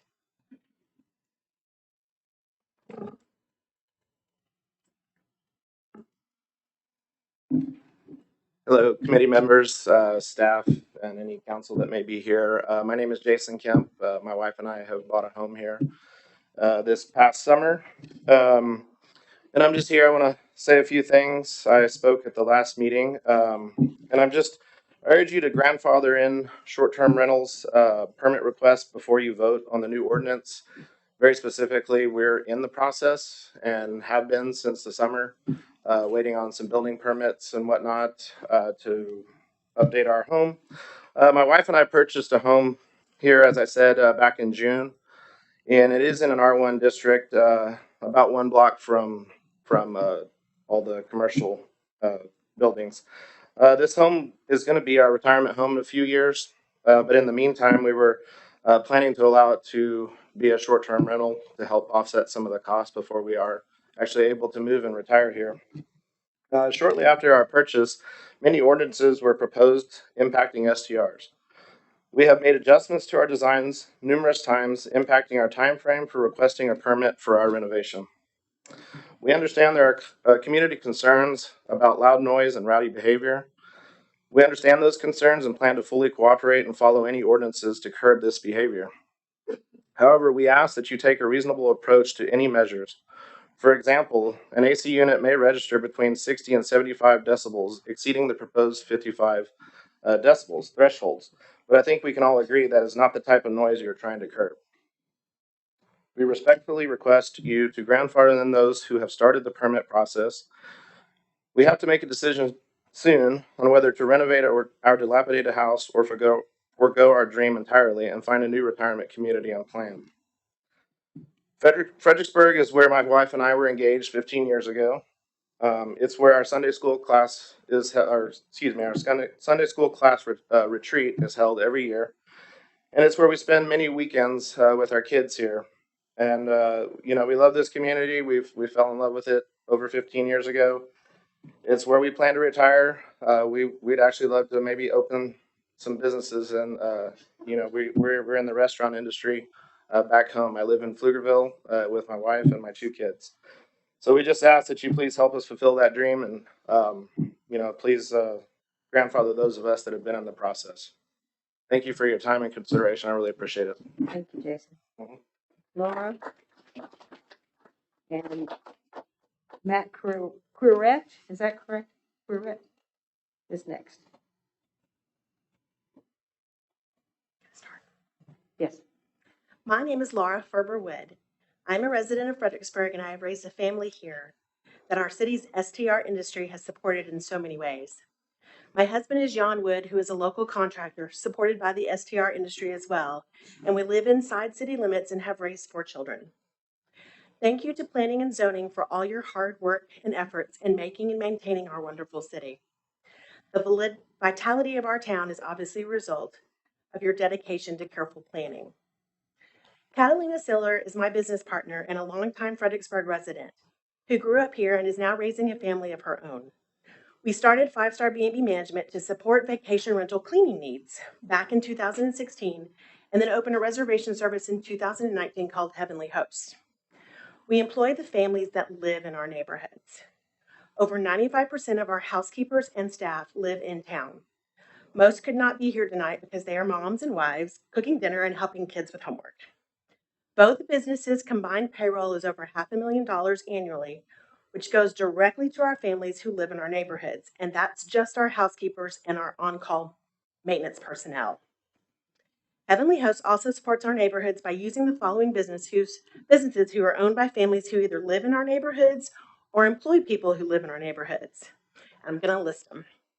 Ray Plumbing, Ace Hardware, Hill Country Pest Control, Hill Country Refrigeration, our local HEB, Fredericksburg Floors, Javier at J-Rod Construction, Mac Martin Plumbing, Gillis Plumbing, It's Electric, Wessel Warner, Dutchman's. We buy things, packages from, and put those in the B&B. So we definitely support Dutchman's. Home Simple Goods, Black Talk Home and Laundry, Farmhouse, Rody's Iron and Pipe, Perfect Touch, Trish Segner, who owns Curb Appeal, David Landis, who owns Lawn Pro, Culligan Vapo, Linens and More, Hernandez Lawn Care, Practical Sense, Bookkeeping Solutions, Falco, Sutherland's, Mark Jacoby Associates, and so many others. We understand wanting our neighborhoods to be filled with families and children, just like the ones our companies employ and help support. We ask that Planning and Zoning be mindful of all the families that our STR community supports. We invested in STRs in R1 and in R2 historical district zoning and have done everything possible to abide by every single rule the city has outlined, and we will continue to do so. While it's only human nature to see the challenges directly in front of us, it's the city's duty to see the bigger picture and trying to negotiate the limiting and profoundly altering our STR ordinances. We are confident that the city will evaluate and pass reasonable noise ordinances, parking, trash, etc. We just ask that you don't take them away or change the use to the point where we cannot grow in areas that are appropriate. So many locals invested all their savings in the STRs, and I'm very encouraged by Jason's comments tonight, allowing grandfathering and STR permit transfer. This would ensure that these families are continued to be supported. We are the families, and we care about our neighborhoods and the fact that many of our local clients invested in Fredericksburg's STR industry according to the rules and ordinances that have governed us for so long. Please consider everyone who may not know they even need to be here to voice their livelihood that will be impacted by these changes. And as a management company and an effort to be good neighbors, we want to help the city reach their goals and enforce all codes. Thank you. Thank you. Matt Quirrett, is that correct? Oh, okay, I'm sorry. Roger Norman, and then Leslie Spraggins.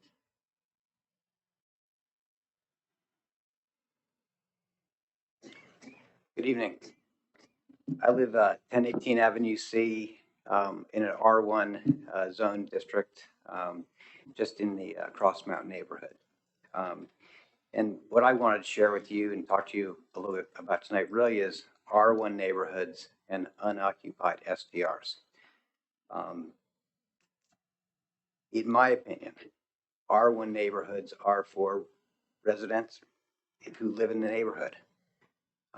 R2 and all the other type of zoning, may not be. You guys are a lot smarter about that than I am. But for me, R1 is where we live. We want neighbors to live.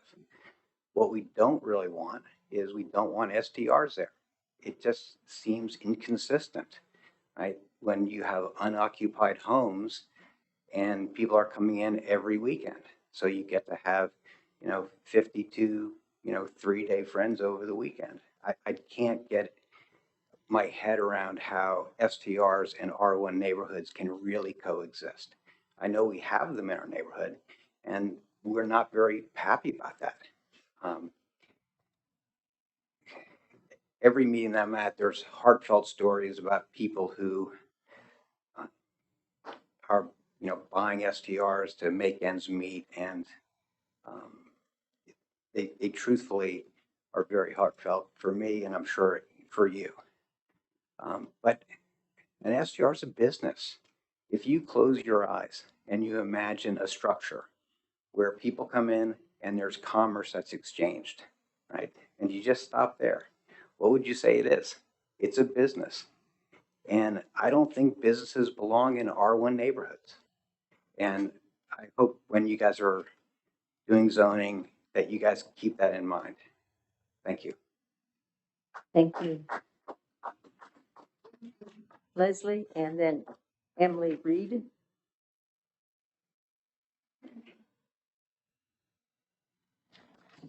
Good evening. My name is Leslie Spraggins, and I'm a resident of Fredericksburg. I wanted to talk to you tonight about the STR proposed ordinance, particularly section 15 and 16 in the compliance and penalty provision. On page 81, it states that up to 3 violations of this section 5.401 in a calendar year, the city shall suspend for 90 days any short-term rental permit issued for the same short-term rental where the violations occurred. I don't feel this is an appropriate penalty because it would be possible for an owner to receive 3 violations in a weekend or even in one day. An owner could receive violations for their trash can being put out too early, watering on the wrong day, guests parking in the street when they're supposed to be in the driveway, and then the permit would be revoked for 90 days. This is a very punitive response. Not only will there be a fine, but an owner would be severely financially impacted due to having to cancel all of their reservations for the next 3 months. Not only would they lose that income, but it would make it impossible for them to pay their very high mortgage of the very expensive home they purchased. If a person cancels 90 days worth of reservations, there's a penalty from Airbnb and VRBO that would affect their host status, which would further impact them financially for much longer than the 90-day period that would have been imposed upon them. The Alliance has suggested a more balanced response, and that was that 6 violations in a 90-day period for the same infraction, i.e. trash, an STR could have their permit suspended for 90 days. The violations may not be issued in 1 or consecutive days. An owner must be notified and given the opportunity to correct the violation in a timely manner, which would be 7 calendar days from the owner's receipt of the notification, prior to the issuance of a 2nd or 3rd violation for the same offense. This would allow an owner the opportunity to fix a problem that they have just been made aware of before receiving another violation for the same offense. 1 calendar year is just too long a time frame to collect 3 violations. This seems unfair that I would be treated differently in my own home than my STR that is right next door to my own home. Different rules would apply to different properties, and that doesn't seem fair. We already have the data that less than 10% of the code violations are caused by STRs and the other 90% by residents. So why penalize the STR more strictly than the average citizen? If you're going to penalize an STR in such a large way, a citizen should receive the same penalty. My preference would be to allow people to use their homes and be sensible and not use code enforcement as a way to over-penalize STRs or citizens. And then the other comment I wanted to make was about the non-conforming use, covering those that are already lawful, it covers those that are already lawfully operating. But what about those of us that are still in process? And I've talked about this multiple times. Jason Kemp mentioned it again tonight. Putting together some sort of written language for people that are under construction that have intended to STR their property from the beginning, that they be allowed to complete their property before the new ordinance goes into effect. Thank you. Thank you. Emily, you're up. Then Chris Trevino, is that Trevino?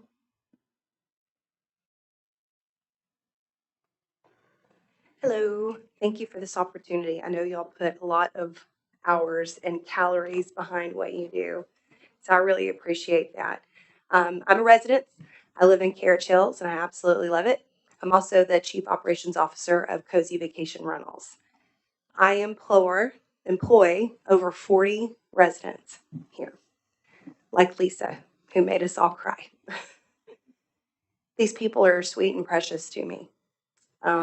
Matt Brett, who had to leave, they're about to have a baby, so I think his wife called him away. So I know he wanted to be here. These people, I have given them a work family. I did a well check on an employee who didn't show up for work on Friday and ended up taking him to the emergency room. Had I not done that, he probably would not be with us. These people work for me because we take care of them. You're not going to get that just anywhere. And because I take care of my employees, they take care of our business. And I believe in that wholeheartedly, no matter what business you're in. You take care of your people, and they will take care of your business. I've worked for Cozy Vacation Rentals now for 7 months, and I have fired 5 homeowners. I fired one today because they would not get in line with what we asked them to do. And we have a partnership. And I do live here, and I do respect my neighbors in this community. In this partnership, if they would not conform to what the city regulations are, they had a couple of strikes with me, and I'll tell you, it was only 2. And they were gone, and I fired them. I won't tell you how my employees celebrated after that fact, because they were pretty tough to work with. But when you hire a professional management company, you hire professionals. So a lot of our homeowners are not here. They're not local. Some are. And they hire us because we can have a better temperature check on their rentals than they can because they're full-time, employed, and they have families and children. Also, most of my employees are single parents. That's something I want you to consider. These are not bad people. These are good people.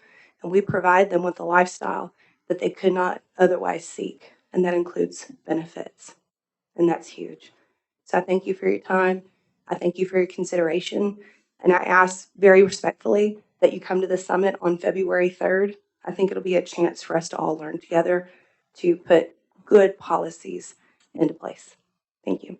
Thank you.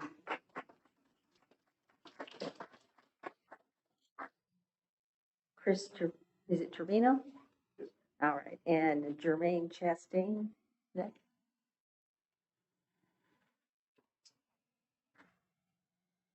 Good evening, and thank you for y'all's hard work. I'm Chris Trevino. I live on Summit Circle on the hill, close to the hospital. Lovely neighbors. It's a long-term rental place. They've been residents there for a long time. They respect each other. They care for one another. They're amazing.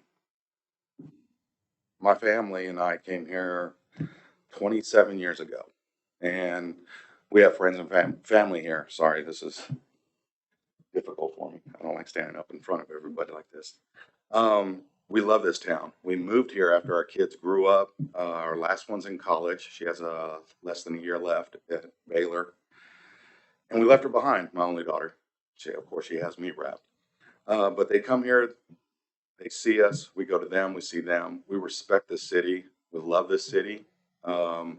Amazing people, amazing company that I work for is in vacation rental. I was pretty much retired when we moved here, but my wife saw me going stir crazy like I needed something to do. And if you were to ask my boss, I work 7 days a week.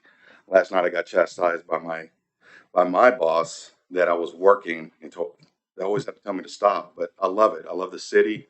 I love the neighbors. We already implement a lot of the rules and regulations on the quiet police signs on all our properties. The noise, the pollution, the excess trash. I think an employee of my company hits a property before the next guest reservation probably 7 times. Anything gets reported exterior wise, excess trash, landscaping, safety regulations, safety just for the kids that come here with these families. I love the rules. The 196 gallon bin per 6 guests. There's excess trash, especially these last Thanksgiving and Christmas. A lot of people came here to spend their holidays and see the amazing Christmas lights. Definitely amazing, better than Johnson City's, by the way. Thank you very much. The stickers for the STRs for the police and fire department. The only recommendation I have on that is why not on everyone? Why just limit it to the STRs? There could be, like where I live, I helped out one of my neighbors. She fell, and after I hadn't seen her for so long, luckily I could hear her from across the street screaming out. But if I hadn't heard her and police show up, I think that green sticker or whatever sticker on the property, giving a lot of information, useful information, would be a way to go. Thank you for everything y'all put into this. Whatever y'all set in place, I like rules. I really do, especially as a parent. But I also like fair rules. Thank you very much. Thank you.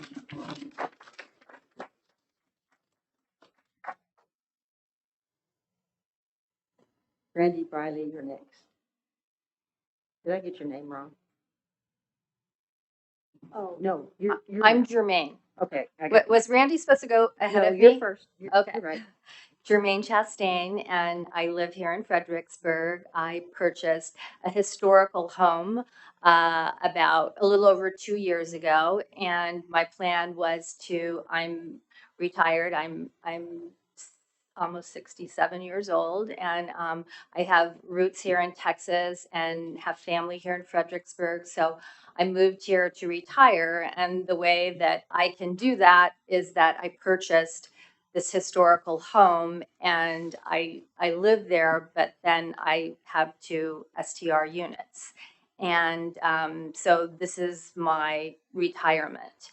And I'm concerned about some of the implications of the recent addition to the latest draft of the STR ordinance regarding some restrictions for the historical overlay.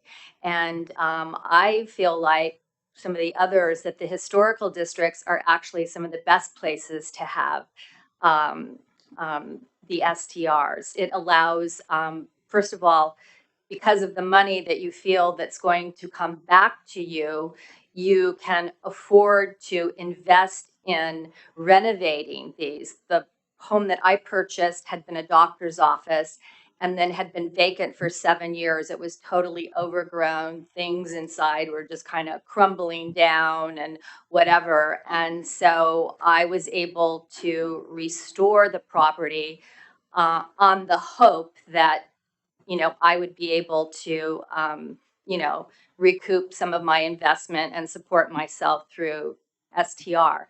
So I'm not even sure I understand the ordinance right now that's got thrown in there recently, but because I occupy my property, I believe that it's not restricted.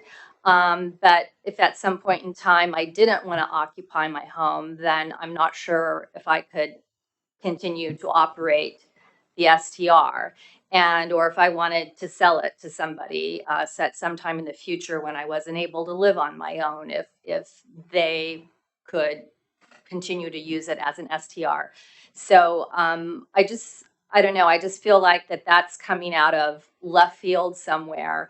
And I know that other locales, they actually favor SDRs being in historical districts because, like in my situation, they find that gives people an opportunity to spend money to restore these properties. And also, too, since it's kind of open to the public in a sense, more people get to have an up-close personal view of a historical property, sleep in it, appreciate it. I've left so many little things in mind to tell the story. Left all the little pegs in the stone where there used to be wood paneling. And do I have 1 minute left or am I done? You're done. Oh, sorry. This is different than the council meeting. They get it so morning. Okay. So thank you very much. Appreciate all the work you do. Thank you. I'd like to yield all my time to Jermaine. And Bill Seitzler, you're next. Hello, everyone. I'm Randy Briley. I'm a resident. My lovely 17-year-old daughter goes to school here as well, along with my wife.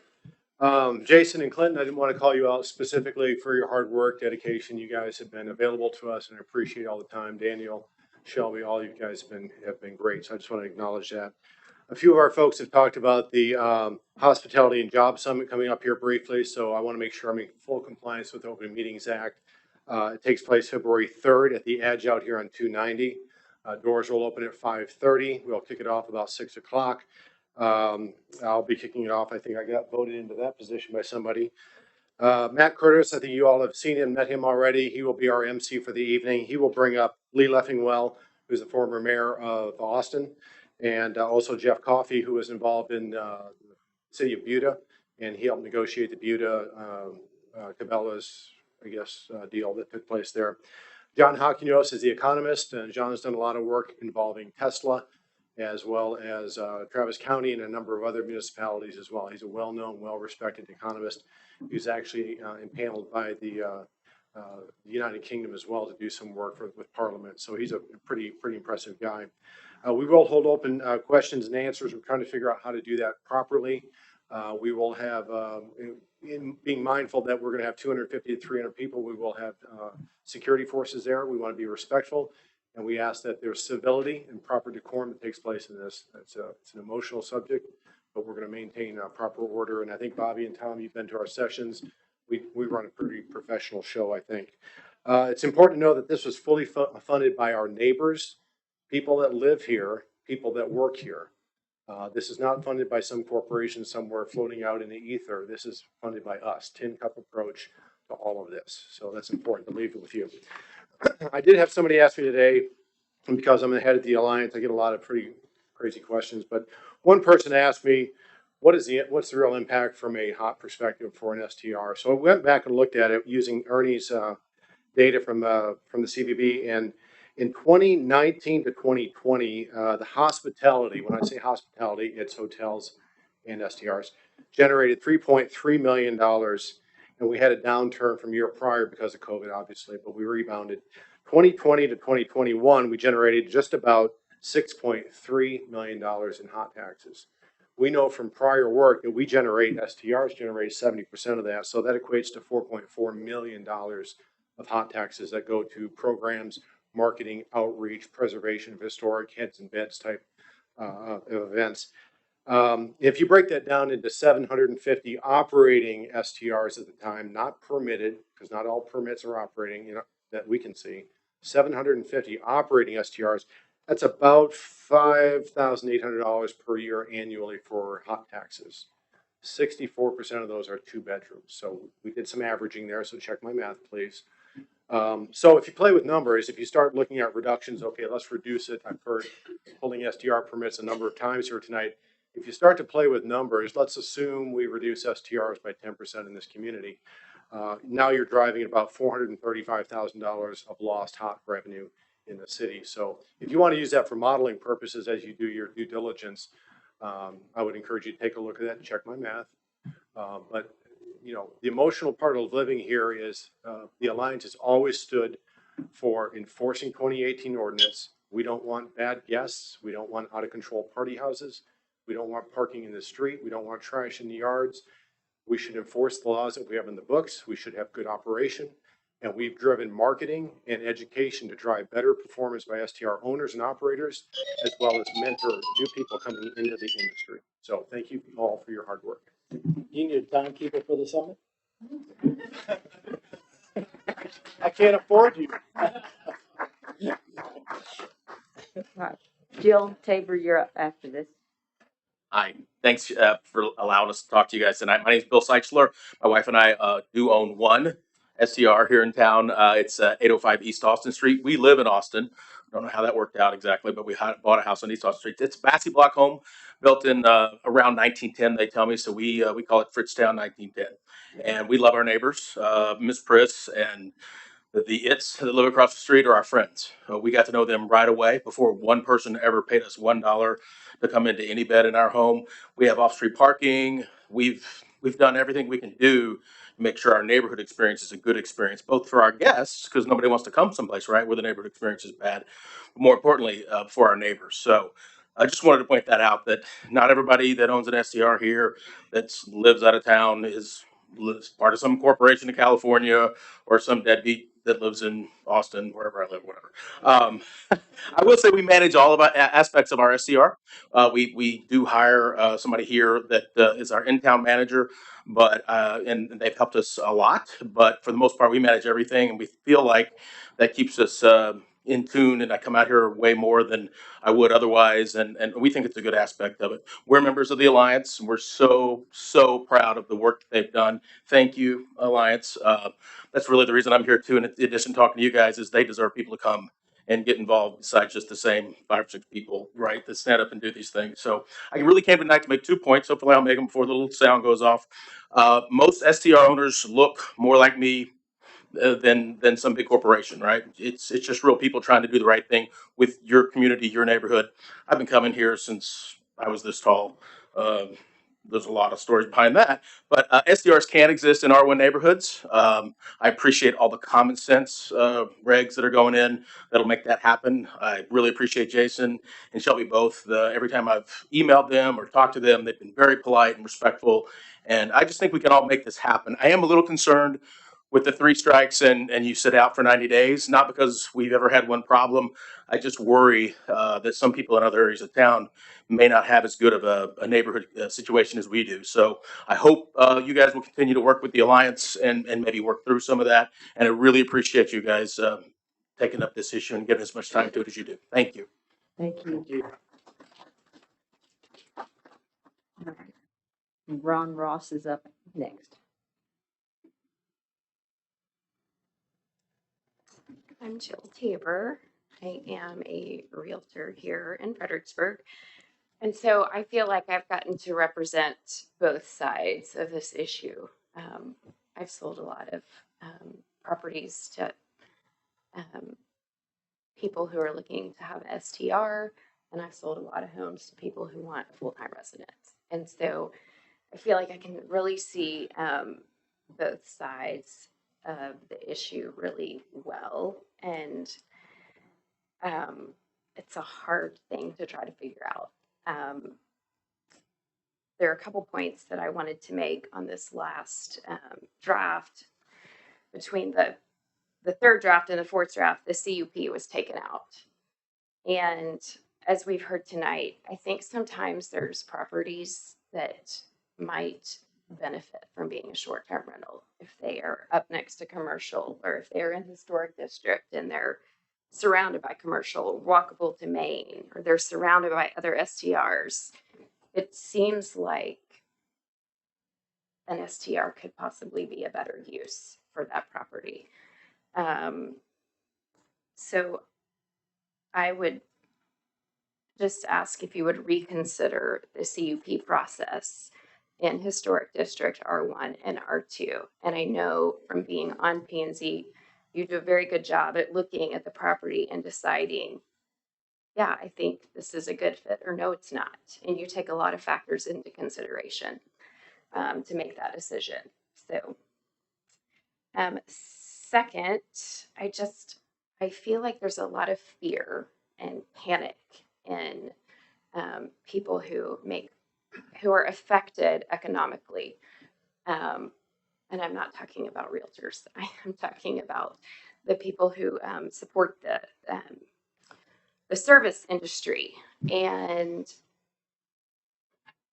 as planning and zoning, where is the best place for STRs if it's not R1 and it's not R2 and it's not the historic district?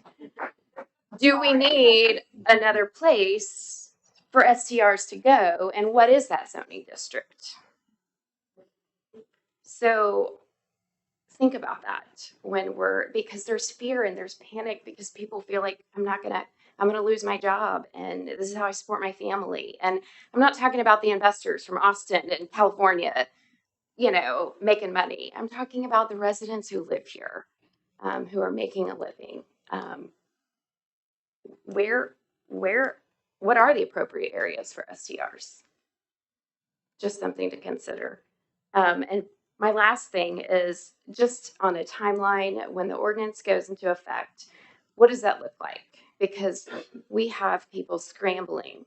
Do I go get my permit? My property value is going to go down. What do? I don't know if I want to do that. And so is there a timeline? Can we get some assurance that if this goes into effect in April, any current property owner, if you've owned your property, you will have 2 months to get and apply for a permit, should you want to get a permit on your house? Or is it, okay, it goes into effect April 1st and you have 2 weeks? Or because people don't know what to do because every week you listen to a council meeting and it changes and then the draft changes. And so no one knows which direction to go. So I think giving people some time to make a decision on how they want to move forward, to give them some assurance that it's not this panic to everyone run out and get a permit when we don't want 150 permits for people who don't really want a permit. Anyways, that's it. Thank you. Thank you, Jill. Ron Ross.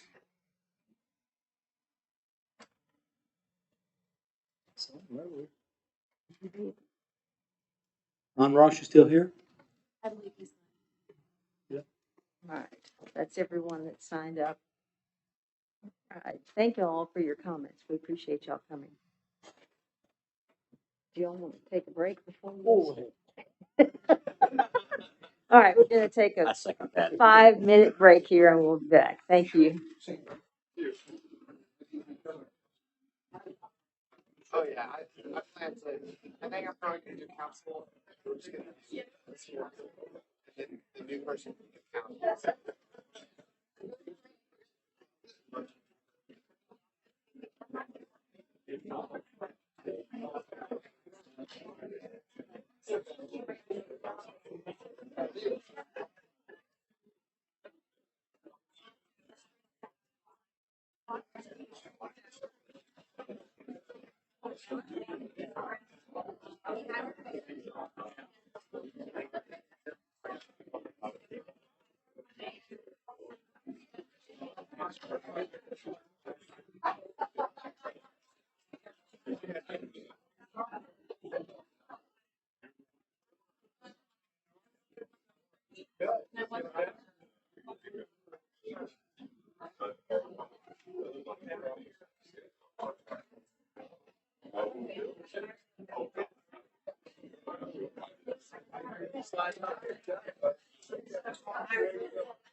There's an airplane coming.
That's what I said, no, but I let them just let each person.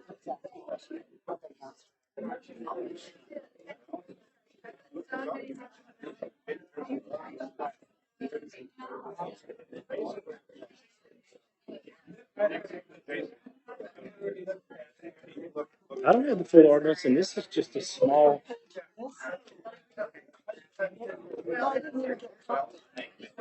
I printed copy. I printed 1, 2, and I wasn't printing after that because it's going forward. Well, I went to Kansas, and he said, "No." So I've got all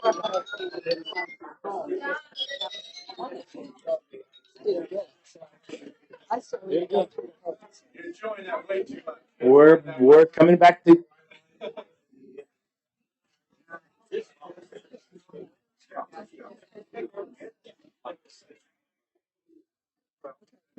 Page by page. But I mean, so I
Jason, come back in. We're ready to start this.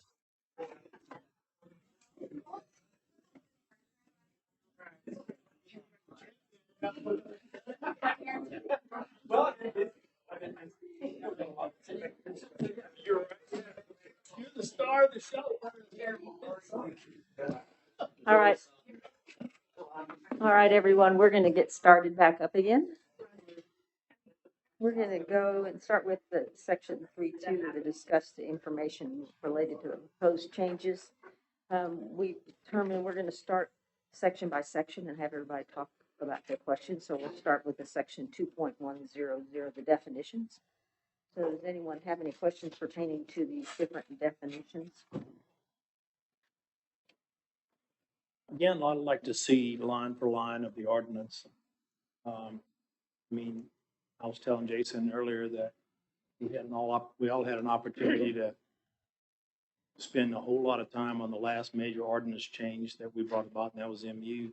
And we went line for line, and we knew how it all came about. But in this ordinance, this is technically the first time this is being presented to us. I think it's going to be difficult, and we'll probably be remiss trying to just make a decision based on slide presentation if we don't have all the details. That's just my thought. So this is just to ask questions about it. So we won't be getting another chance until we have the public hearing on the 16th, right? No, but what I would like to do, and I know time is of the essence, so I'd like to schedule meetings with maybe 3 of y'all at a time so we don't have a quorum.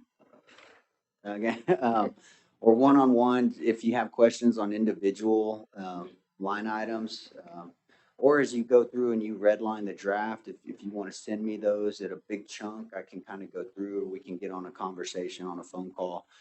I'd be willing to go through line by line. I've done that with council. I've done that actually with several citizens as well.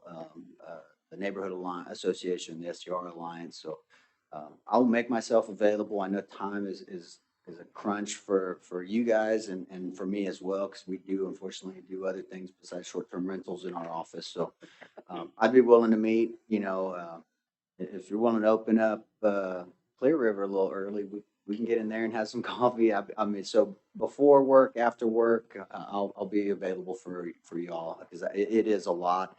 I think the easiest thing that the way I figured out to do it is to not really overthink the rules. Do take them section by section. I think it's easier to understand.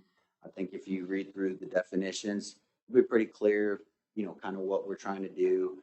And then just look at it zone by zone. Try not to think about the what ifs and the what if scenarios. Just really try and keep it simple and focus on what's the big picture. And then it'll kind of work itself out. You'll kind of start understanding it. That's how we've kind of done it, because like I said, it is a lot. And like I said, for every recommendation I've gotten or request to look at on, honestly, it's something we already have. And so I'll be able to go over with either why we chose not to include it or why we didn't consider it. But I'm going to make myself available to y'all, 24/7 for the next 2 weeks. But this was the timeline that I was given. If y'all would like to change that or have those conversations, then I would reach out to Kent and let him know and have some conversations with him, or council members to see if they want to do something different. But we have sent our legal notice to a newspaper, so that was published today, actually, for the February 16th special meeting.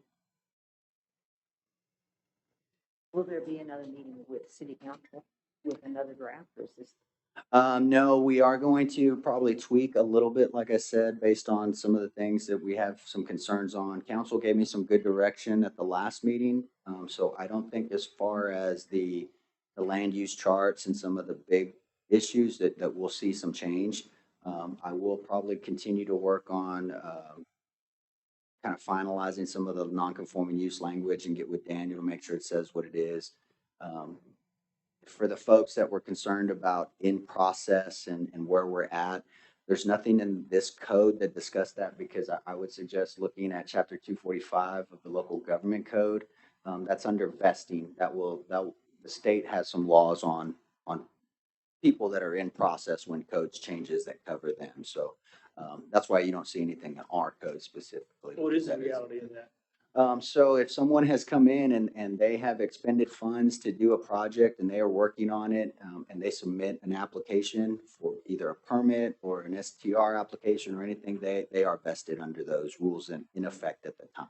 So, we meet a lot of folks, and we're going through DRC right now. They've applied to be on that. They're doing an STR facility.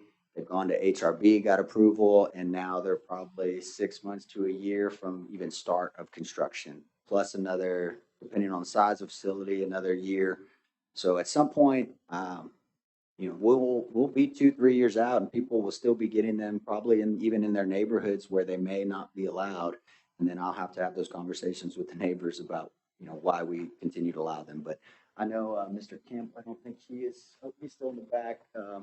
So several folks that are in the process, like him, they've sent me emails, and we're tracking them, and we're going to be kind of responding with some standard letters saying, yes, we received your application.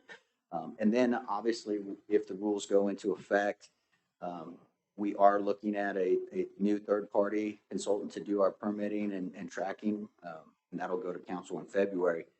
As part of that, we'll probably look at kind of a re-registration, getting everybody in that new system, and then that way we can flag them on dates, start tracking them. So anybody that has a valid STR permit now, we'll do in our map and put some language or put some data in there that says, original permit 20 whatever, and then we can show that way in, say, 10 years, if nobody here is still sitting here, the new generation would be able to look and go, oh yeah, that STR is operating under the old regs, so don't fail them under the new proposal.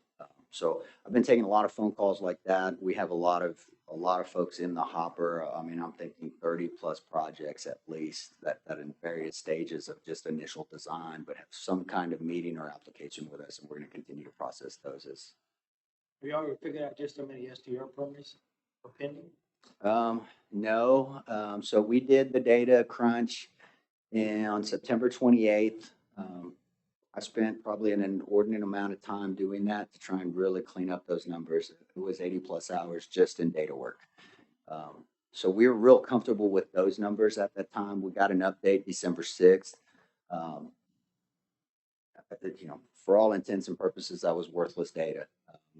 The number of permits was decreased by 200.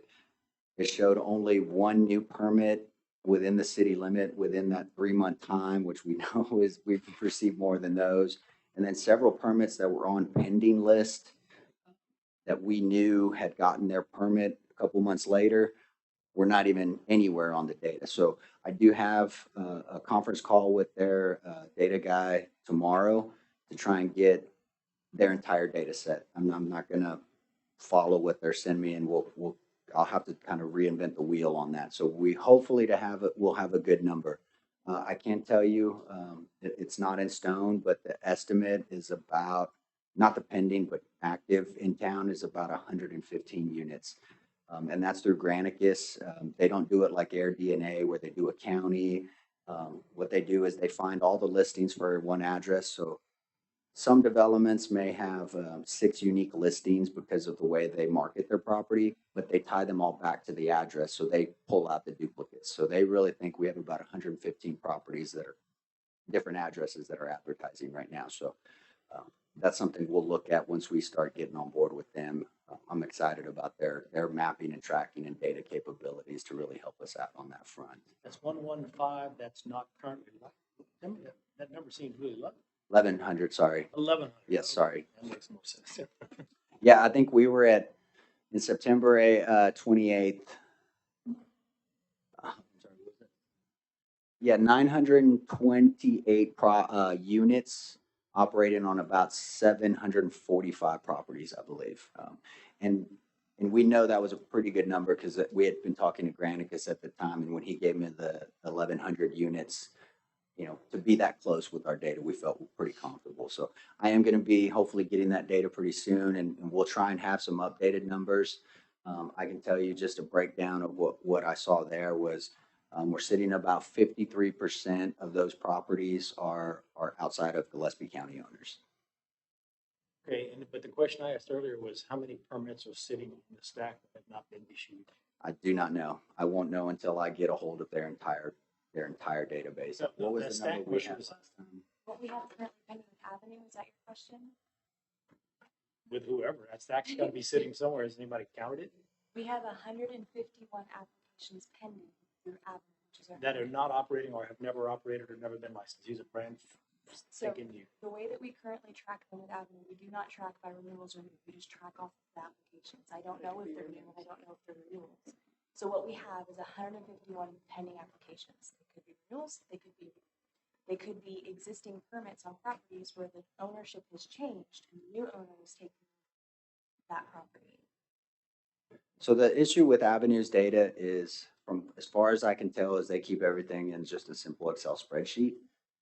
When the new owner comes in for the new permit, they don't keep any of the old historic data. It's just they kind of update that spreadsheet. And so when we started mapping ours and we look at the number of renewals, we don't know if they're brand new, like Shelby said, or if it's their 5th renewal because they're doing it every year, or if it's their 1st renewal, or in some cases we get up to 4 renewals a year on the same property because it flips that many times. So that's the unfortunate part of the data. There's no historic guideline for us. There's nothing that we can do. I mean, I've been using my base data that we did back in September. That'll be kind of my starting point to where when I get the new stuff, I can kind of see how many we have. But it has been a nightmare. I mean, we'll just leave it at that, trying to track that information. So my question is, you mentioned the vesting, the chapter that addresses vesting. Mm-hmm. Is that publicly available information that can be made public, and can I have a copy so I can read it? Yes, we'll get you something. You can go to the Texas website, State of Texas. It's the local government code. There's going to be a lot of different chapters under that, but it is 245 that talks about vesting, and that there have been some recent changes to that. So I think you're vested under those rules, but for certain things, if our ordinance says like a plat, if it is only good for 2 years and then expires, I mean, then it expires and you have to revest. But for something general like this, that's what we follow on the vesting. I think it would be helpful for the people who are buying short-term rentals, the real estate agents advising them right now to get clarity on what that vesting language actually says so that they understand, because a lot of what we're getting is that these are questions around vesting. Right, and some of those I can answer, some of them I can't. If you bought a house, and I've seen this a couple of times, someone was telling me, well, I'm buying a house and I want to turn it into an STR, but I'm not going to close for a certain date. Unfortunately, their husband is also friends with me, and they don't know we know each other. And he says, "Well, we're going to live there. We're not going to do an STR." And so there's some of that going on. We've seen permits pulled on vacant lots, and we can't do that. So as far as the timeline, I mean, when this goes into effect, the ordinance will probably be in effect unless council wants to do some type of delay or something like that. But normally, once it's adopted and passed, that's kind of the clock starts ticking at that point. So if someone has a contract on a house, but it's not going to close until after the ordinance takes effect, then they can't apply for a permit if they don't own the property. Nope. No, the current owner has to be the one. We don't allow future owners to pull permits. I mean, we wouldn't allow a tenant to ask for a zoning change on his rental property. I mean, you have to be the owner to request those things. And that's the difference between owners and guests. And when we talk about fairness and rights, I mean, owners are a protected class. It's their house. They live there. Short-term rental guests aren't. They're guests. And so, there are subtle differences between some of the rights that some people have and some of the rights that others do.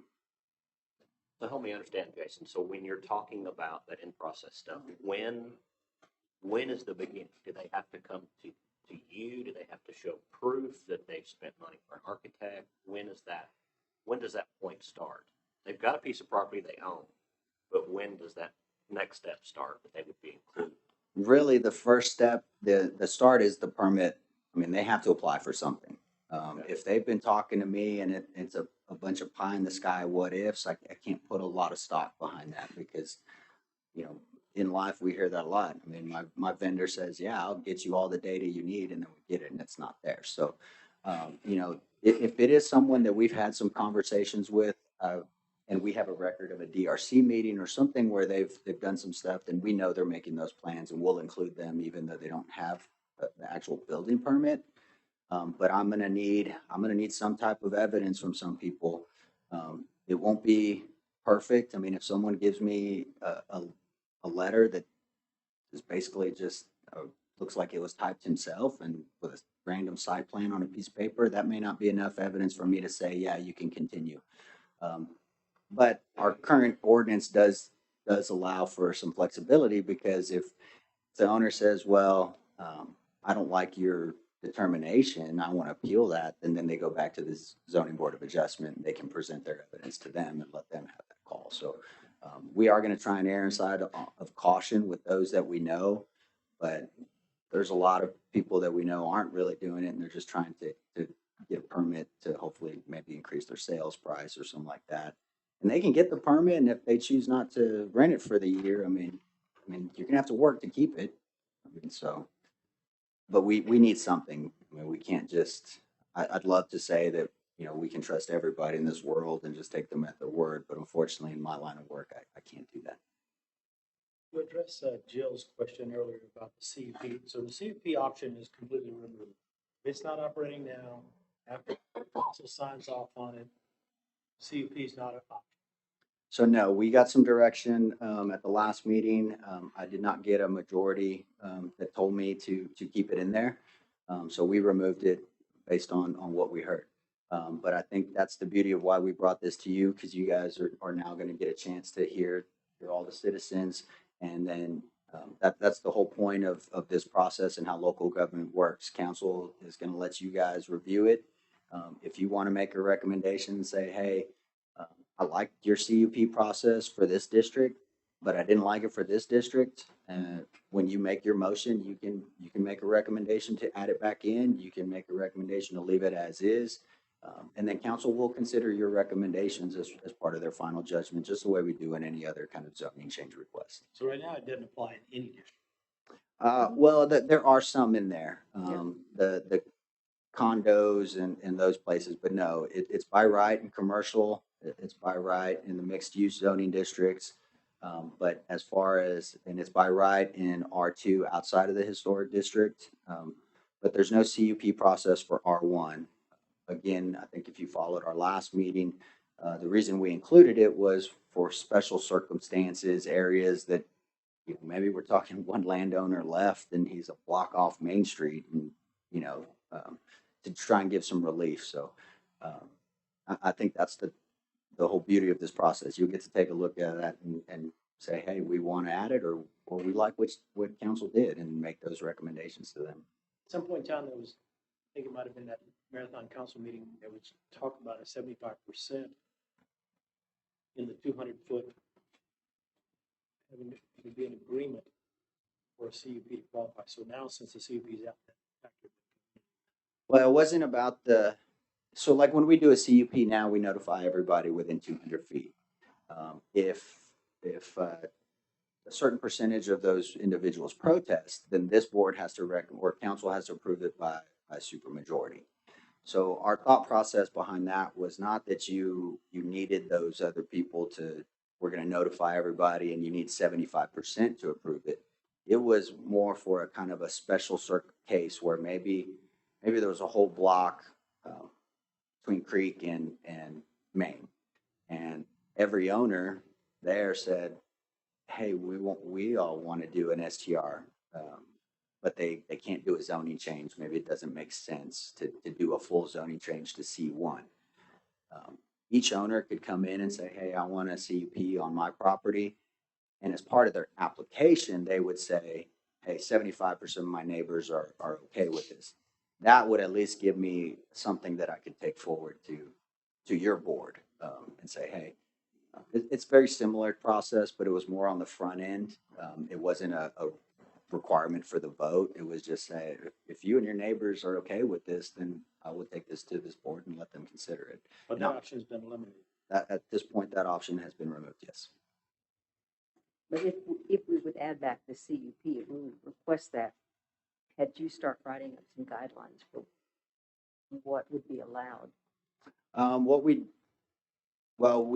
We have some guidelines in the proposal for CUPs.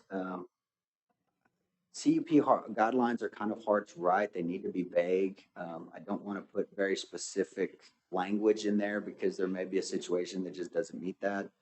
I know there was some concern about I think there was a comment on the site plan, what's negative in 600 feet.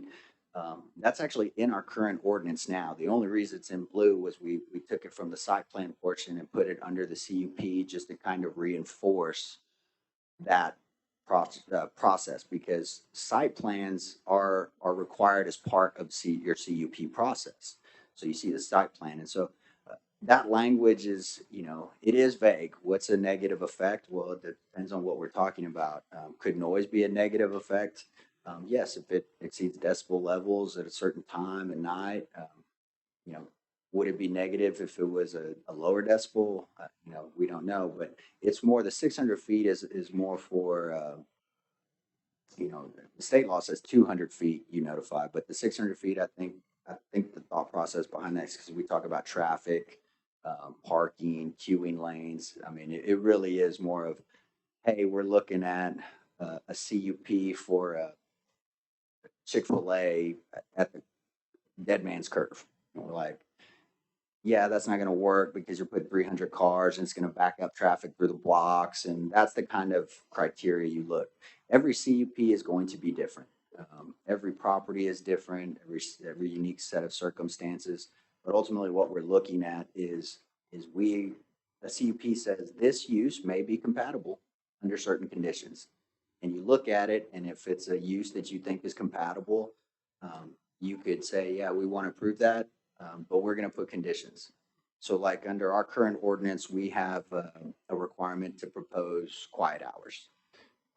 But you can't force people inside. They have a right to assemble in their backyard. But under a conditional use permit, if there was some neighbor concerns and you wanted to allow it, you could put a condition that said the hot tub and pool close at 10 p.m. Then you have a little bit more kind of teeth to govern that. It gives you a little more options. So that's what a CUP does. So that's why we've used the CUP. We've made conditions on other properties, if y'all remember, to do that. It's always worked really well. Mm-hmm. Rarely did those guys ever overrun. So that's right there is proof that it's worked really well. So that's why I'm curious about that it's been completely removed as an option. I had a consensus direction, and that's the way I went forward. So again, this board's, y'all get to make some recommendations. If y'all can get some consensus, obviously council's going to listen to recommendations. Now, whether they ultimately vote to agree with you or not, that's their view, but they will listen to those recommendations. Let's not forget that there's some members on this board at the time that didn't want to fool with conditional use permits because they were afraid that we would spend hours and hours and hours going over conditional use permits one after the other. And that was staff's concern too. I mean, we didn't want to open that, again, our thoughts was the CUP would be for unique special circumstances. So if you recall, we had a couple of meetings talking about those. And the first one, it was very broad. I think 98% of the city could apply for a CUP. So we scaled it back quite a bit. I think under the last proposal I had, if we just looked at the conditions were more than 50% on your street, or more than 2 sides being surrounded. I think there was a total of about 150 something properties that would apply to. So very, very limited. We did have some other things about adjacent to commercial and all that, but those were more of a by right issue. So So we heard tonight from three different folks, or maybe two folks, about the violation being too restrictive. I think Leslie brought it up about technically someone could get 3 violations in one trip. Is there any way you can fine tune that a little bit so it's not so restrictive? So yes, someone could get 20 violations in one night, and they could all be sound noise ordinances violations. The cops could go out and be like, turn it down, and they just say no, and they just keep getting tickets. So I'm not a fan of saying it has to be a separate violation or you can't get them in the same night. I mean, I don't think, I think that ties code enforcement's hands and PD's hands a little bit. But I would say that there are easy ways to get violations, and you could get 3. I mean, I've used the example of if your power goes out and you have a sprinkler system, you could have 3 violations by Wednesday if you're watering. So Can we set up a matrix? I mean, all the violations are the same. Noise violation 3 times a night is not anywhere near the same as a sprinkler system violation 3 times a night. right, and I think you can make those recommendations. When staff put that in, that was kind of a starting point. You know, ultimately for us, we want something that we have some teeth to enforce, because there are situations where citizen and neighbors at kind of their wits' end and they don't know what to do. So we don't want to just open it up to where we don't have any real authority. I mean, I've said this from day one. Code enforcement is a last resort. We're not a police department. You know, it is more of voluntary compliance is what we're seeking. I mean, we're not looking to hammer people, but I would rather have a reg and not use it than not have a reg and need it. But as far as the number of violations, I think that's at your recommendation and council's discretion, and whether it's 3 strikes, you're out, 1 strike, you're out, 6 major strikes, you're out, 9 minor strikes, you're out. I mean, from a staff perspective, we don't have a real strong opinion other than we think we need to have an out. If we're having issues with an owner that's not managing their property or not doing something, you know, revocation for 90 days, maybe that gives him an opportunity to reassess his business practice and maybe decide that I need to interview some third-party consultants to monitor my property, or maybe I need to hire a security guard to make sure my people are doing this or that. You know, and even the 90-day, if y'all think it's 30 days, 45, that's your purview to make a recommendation. This was really kind of just what staff was kind of throwing out. The last version wasn't this restricted. I think the last one said 6. But I did get some pretty consensus direction from council. Multiple council members said they would recommend 3, so we made that change based on Did their. they understand the implications of the severity? I think they did. You know, I think people, you know, talk about they want everybody to follow the rules, and this is a benefit that's being offered to a citizen. It's not a by right benefit, and so they should play by the rules. And as far as it being fair to one person or the other, it is fair, because one neighbor, like Leslie said, she lives in one house, and shouldn't her STR people follow the same rules? Well, she's a resident. She's a protected class of citizen by the federal government, and so she has rights as that owner. But guests that are transient lodging don't have those same rights. So, you know, we could debate fair all night long, and so I would just say whatever y'all's recommendation is. I mean, that's what we'll go to council with. I fully expect several recommendations from this board that will be outside of staff's recommendations and changes. My plan to approach that is when we go to council, I will either say, hey, Pnz recommendation was this, staff recommendation is keep as is, or apply or approve Pnz's recommendation with these changes, because something you tweak may cause a ripple effect down the way, and so I would need to make that known, or it may say, you know, we have you know, concern with Pnz's recommendation, and staff would support it. So I think it'll be a very complex motion that goes to council from a staff report. It won't be just your typical staff recommends as approved is presented or with P&Z recommendation. I mean, there'll be some things that we'll support and some things that we won't, or we will support if we do other things to kind of tie back in. All just depends on what it is. I will say the higher up on the chapter that you make changes, more subchapters that will be changed. That's just the way that this ordinance is written. You and I talked briefly today about maybe possibly reclassifying violations into two categories, major and minor. Remember that conversation we had? And maybe that's a way to, for the most egregious stuff, maybe that's the pulling of the permit versus the trash can 2 inches open or something like that. However you would classify all those violations, or give us some recommendations on that. I think at this point, if y'all want to talk, I'll give you some of my personal thoughts on that. I don't anticipate changing the ordinance right now just because I kind of had my direction. And so, you know, it's not going to be a perfect ordinance. I mean, we'll make some tweaks, like I said, to some of the language that I think needs to be cleaned up. But on stuff that I've gotten real specific direction, I'm going to keep in there. And then, you know, we can talk when we meet and I'll let you know whether, you know, if I'm kind of on board or what that is. I mean, but either option works. I mean, I think it makes sense that you have some kind of tiered or classified stuff. Because like I said, you could rack up 6 noise violations a night. To me, that's egregious.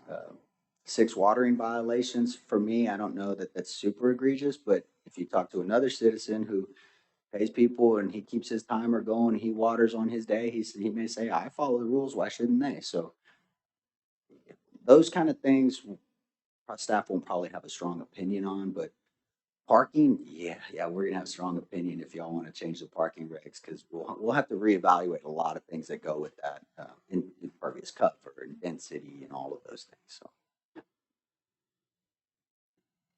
Yeah, I think that 6 sounded like a lot before until Leslie made that comment. You can have one bad, group one weekend that can ruin, 90 days of revenue. Pretty tough. I think council's concern is that they don't want to have to go to the citizen next door or down the street that's just begging for help and there's nothing they can do. I mean, I think that's the balance that we're really trying to hit here. I mean, like we said. I think 3 violations over the span of an entire year that's pretty onerous.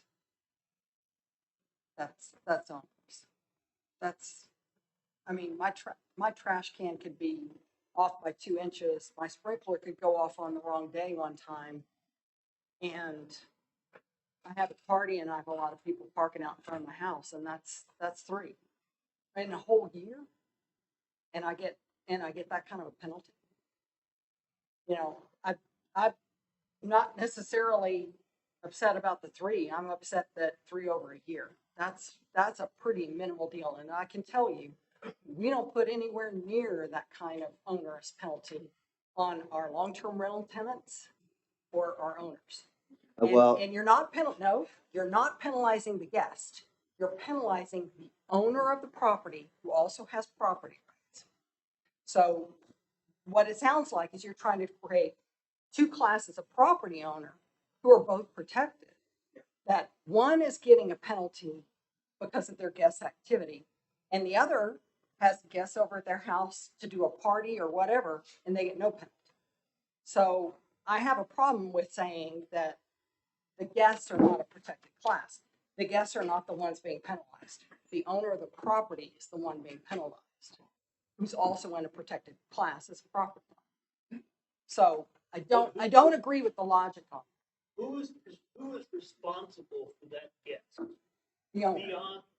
But the owner of any property is responsible for their guests, regardless. For long-term, short-term, owner-occupied, it doesn't matter. So what I have a problem with is this highly restrictive 3 violations over an entire 365 days on one owner, and a very lax penalty system on the other.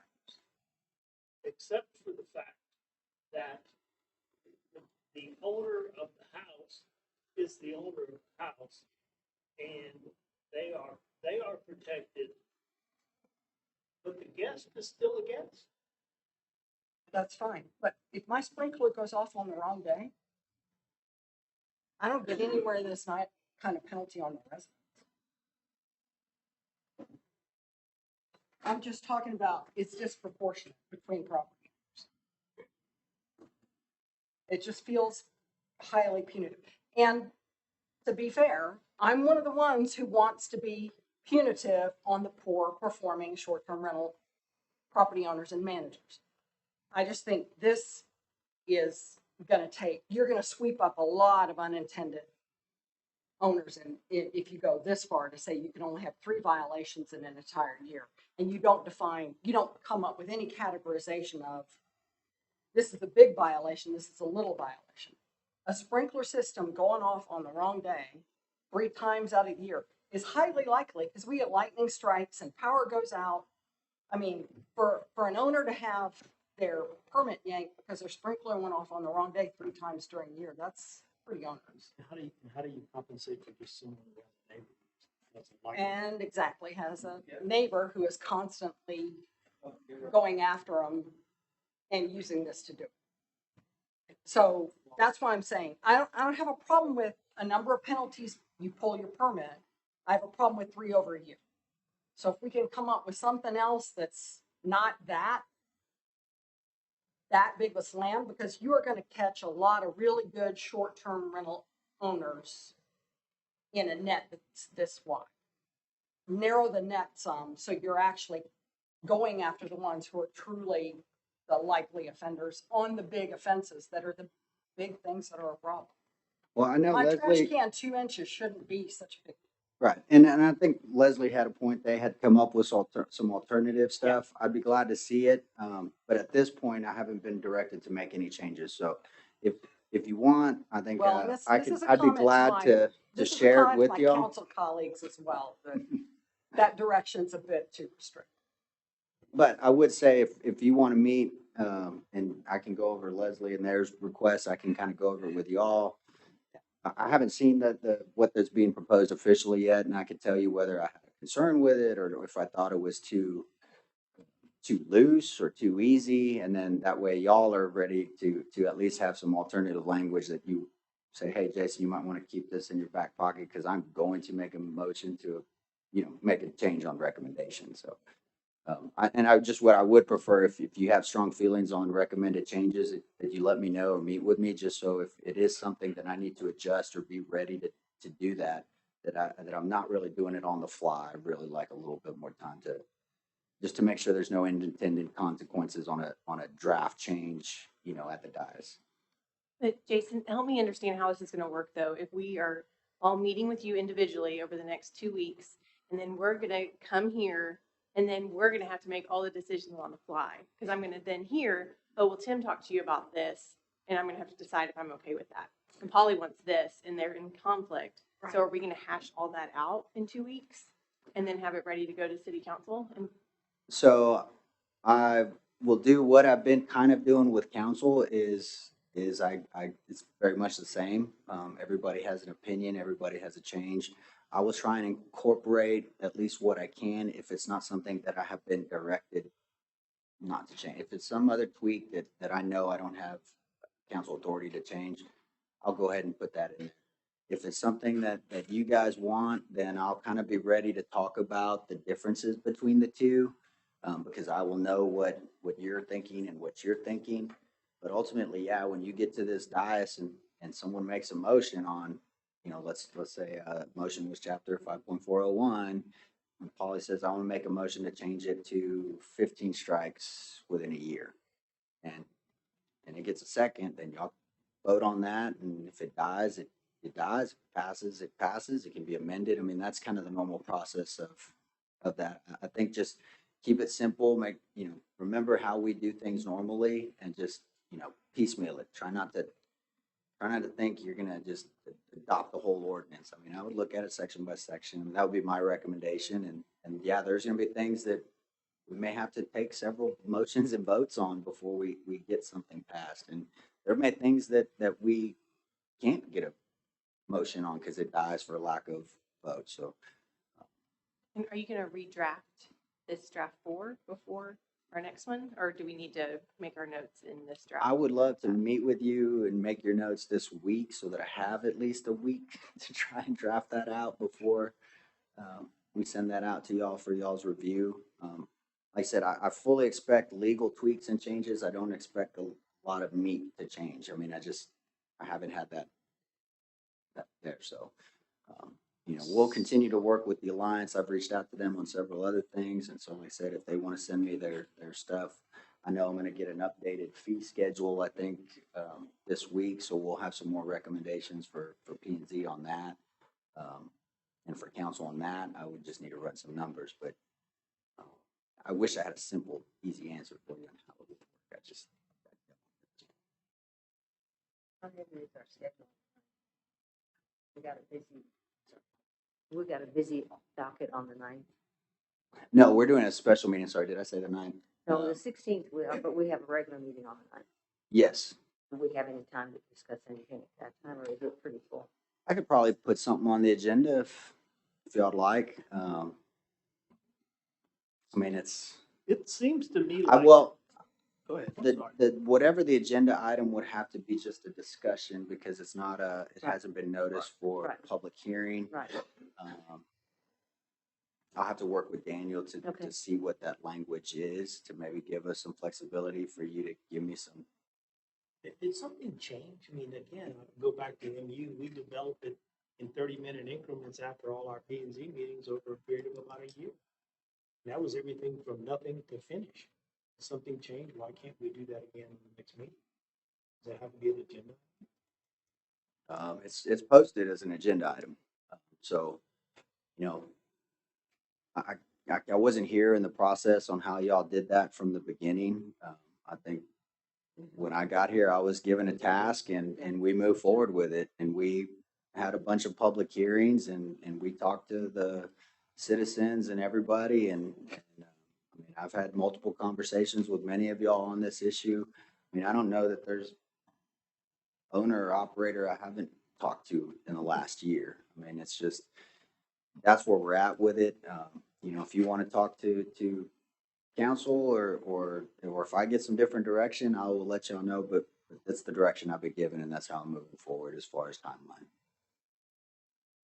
Seems to me like the tail's wagging the dog here to the extent that this board is being put in a position of trying to make a recommendation on something that is as complicated as this is and as important as it is to the community in a record short time.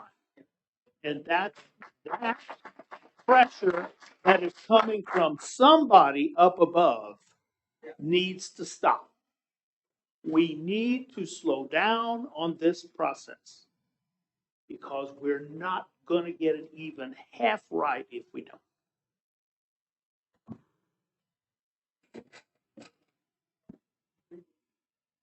So would y'all like to have another meeting before the 16th? I don't think council's going to be changing the timeline. They can if they want to. Well, I will let you know if council does change the timeline or they don't. We will have an item on the agenda because we noticed for a special meeting, so we're gonna meet on that day. So just if something does change, I will let you know. But at this point, that's kind of the timeline. I would have to. I mean, technically through zoning change request, applicants can withdraw or request postponement. I don't know if I can do that as the city is the applicant, but I'll talk to Daniel. We'll have those conversations. But like I said, that's the timeline that we're working on. We're working with.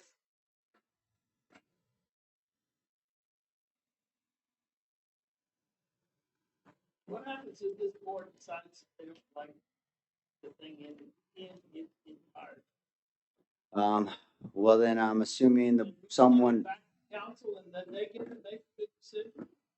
I guess there's a couple options. You could recommend denial of the whole thing, and we'll go to council and say P&Z made a recommendation for denial of the whole thing. Because we're being pressured because it's too fast. Well, I don't know why.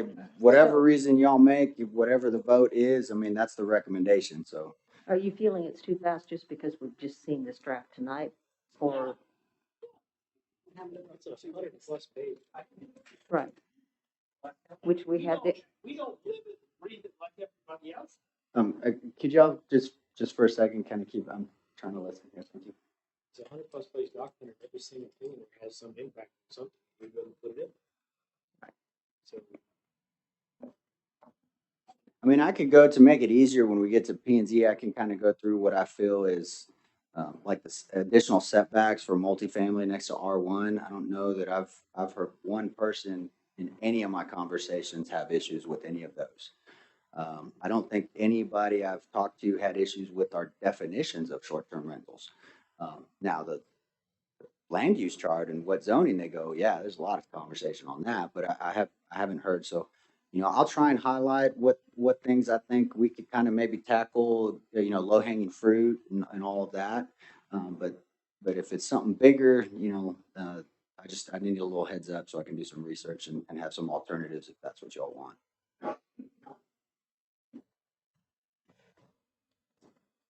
what are y'all thinking?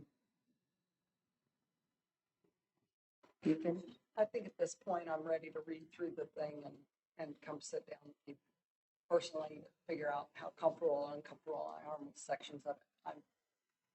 I'm based on the presentation, there's a couple areas that give me heartburn, but I really need to go sit down and lock myself in a room and read it all. And like I said, I will work around y'all schedules as much as I can the next couple of weeks and days. Morning, night, you know, I've done it several times. I've met people at the office at 4 a.m. because they work in San Antonio and they need to drive. So you just let me know. We'll be there for you. I think it would be helpful as we're going through this ordinance to be able to know the sections to vote on. Because like he said, some of the impervious cover might not be an issue, you know, so we could vote on that. But I don't want to have to be making 100 pages worth of votes, you know, like, okay, are all the definitions okay? Well, I want to add some here. I think are missing, but y'all don't want to. So what does that do? You know, if there's a way that we could figure out the things we do agree on, because this is like an encyclopedia, you know, but to be able to have it in sections would be helpful. And maybe that's through the conversations that we have, you can say, okay, I've met these three. This is where everybody agrees. Yeah, no. I was gonna say can't. I mean, I'll be able to. I mean, I have a good pulse for I think where everybody's at, what their concerns are. I mean, it's clear 3 strikes is a concern for everybody. So if I need to at least develop some alternative language, I can do that. But I'm not going to put it in the draft because that's not what I was directed to do. But I will look at some other options. I will gladly beg for any additional help I can get on that, Polly, if you want to draft some language. Just because I mean, you know, we are super busy. There's a lot going on in this, but it's always usually better if I have a starting point and something I can get behind, and then we can tweak as we go. You know, I think that's the best way to kind of tackle this stuff. But you know, that's just me and my personality. 90 violations. Yeah, I'm trying to think how city council's even going to vote on it too. Well, yeah. No, I'm just trying to think how we're going to do this. No, not how they're going to vote, but process wise, how they're not how yes or no, but process wise, how to do that vote when we get to the meeting. Yeah, I mean, council's going to have the same questions and concerns on how when we get to council on the process of voting for it. I want to make changes to this section and this section, and we'll go through that as well. And that was the goal of trying to get it to council prior was I just wanted to make sure that we weren't going down a road that nobody supported. And so that's why we made those tweaks. Like I said, this is. Yeah, and I think we just didn't have it, like I said, we haven't been going through this for a couple of weeks to know to vote for those sections already. I mean, I would recommend eating dinner before that meeting because it'll be a long night and we can talk about maybe providing some snacks or something as we as we go through. Could we have another workshop? Would y'all be up to having another workshop before the 16th?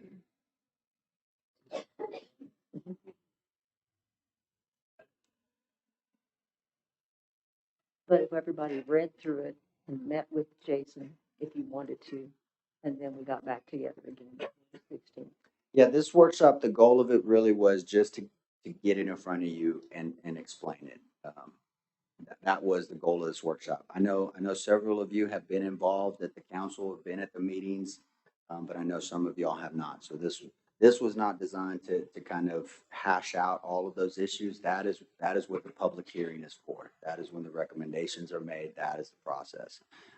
Like I said, I'd be glad to go over anything with you, questions, concerns. I think, you know, I can sit and go through. I mean, I know where the major issues are. I mean, it's not hard. It's R1, it's penalties, it's the sound ordinance, and it's R2. I mean, those are the real big ticket items that I think everybody is involved with. And so if we meet and we sit, Tim, give me what you think. Jim, give me what you need. Polly, give me what you think, and then we'll craft something that we can bring forward, either options, versions. You know, if you want to consider another workshop next week prior to the vote, then I guess you can let me know and I'll have those conversations.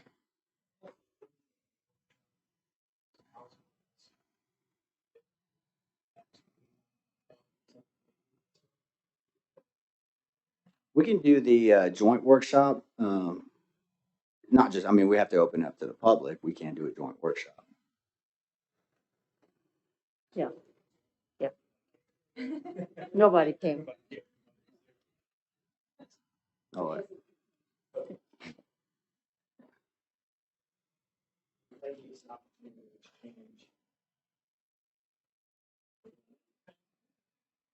well, and I think that's why we posted notice of quorum, so council could come and get another chance to hear the citizens and their concerns and hear your thoughts. I mean, you know, I know Polly was, you know, you said it, that was for my council counterpart. So I'm sure it was heard, and I'm sure we'll have conversations all day tomorrow about that. So.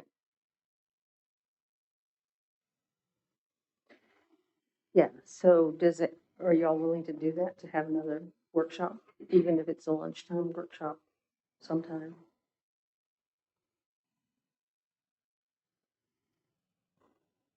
After we meet with Jason. Mhm. I think I don't think it's gonna be productive until we've all had a chance. Yeah, everybody has to get a chance to look through it and read it now that we've got, since we just, yeah, everybody just got Friday. No. So what kind of dates would everybody, you want to wait and let Shelby poll us later? If you'd like to give me a date range, I can plug that into my calendar and follow up with. Well, I guess it'd have to be that week of the 7th. So yeah, we have next week, 31st through the 4th. We have the 7th through 11th, but packets would need to go out on the 11th. So we have a council meeting on the 7th. We have a Pnz meeting on the 9th. I mean, would y'all be even willing to do a daytime meeting? I mean, I know those are really hard, but, or either after Pnz, I mean, or before, what do we have? We don't have too much items on the agenda, but I don't know that any of them would be controversial and take a long time, but I've been wrong many a times on that, so. Yeah. On the 19th. I think it'd be best if y'all want to send Shelby some dates and times, we can try and get something together. Like I said, I still have to kind of talk to my bosses and see what the plan moving forward is, so. Does daytime work for y'all? Y'all all have different schedules. It just depends. Yeah. And the only negative for daytime is, you know, it's not just y'all that would want to attend, it's citizens as well, so. A little birdie just whispered something in my ear that we've done in the past, but we haven't considered this evening. How about an all-day workshop out at the Cardinal Room, where we do half of it in the morning we have lunch, and we do the other half at about 3 p.m. And we all commit to it, and it's a public meeting. If they want to come, they can. But that way, we all 12 or 16 of us sit in the same room at the same time and get it done. A joint workshop then. Yes, sir. Pnz and council. All day. Plan on all day.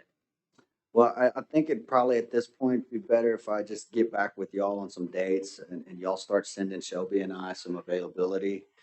Make it wide ranging because just trying to get everybody together, given our calendar and where we're Well, at. and the other thing is when you try to do something like that, you go with the people that can come. If you're gonna try to get 100% attendance by everybody, it is never gonna work. No, and that's what we did tonight. Sorry, Daryl, if you're watching, we just had to go on without you because Yeah, we couldn't well. get another date. So I'll have those conversations first thing in the morning. And we'll try and follow up with you tomorrow afternoon and start at least maybe some tentative dates that we can send to you that will, so you can check your schedule. And I tend to agree with Tim. I've been to those workshops out at Lady Bird with where it's joint, and those actually end up being pretty productive, putting us in council on at the same time. Because at least then we can get a little more back and forth on where we're out of alignment and what the options are to bring us in alignment before either panel votes. I still do want to meet with y'all individually next week. So no, please that's a also given. don't put that No, off. Let's get that. Yeah. All right. So everybody start looking at your calendar. Just see what kind of dates you have available. Jason will get back to us on whether there's a possibility of a joint all-day session. And then a time to meet with Jason. I just think we're going to keep going back and forth and back and forth. And it'll give everybody a chance to get their own questions answered. May I move to adjourn? Let me make sure we've done everything. Yes, you may. I will second. A motion by Tim and a second by Jim. Any discussion? All in favor, aye? Aye. Thank y'all very much. Y'all have sat through a lot of long meetings, all of y'all.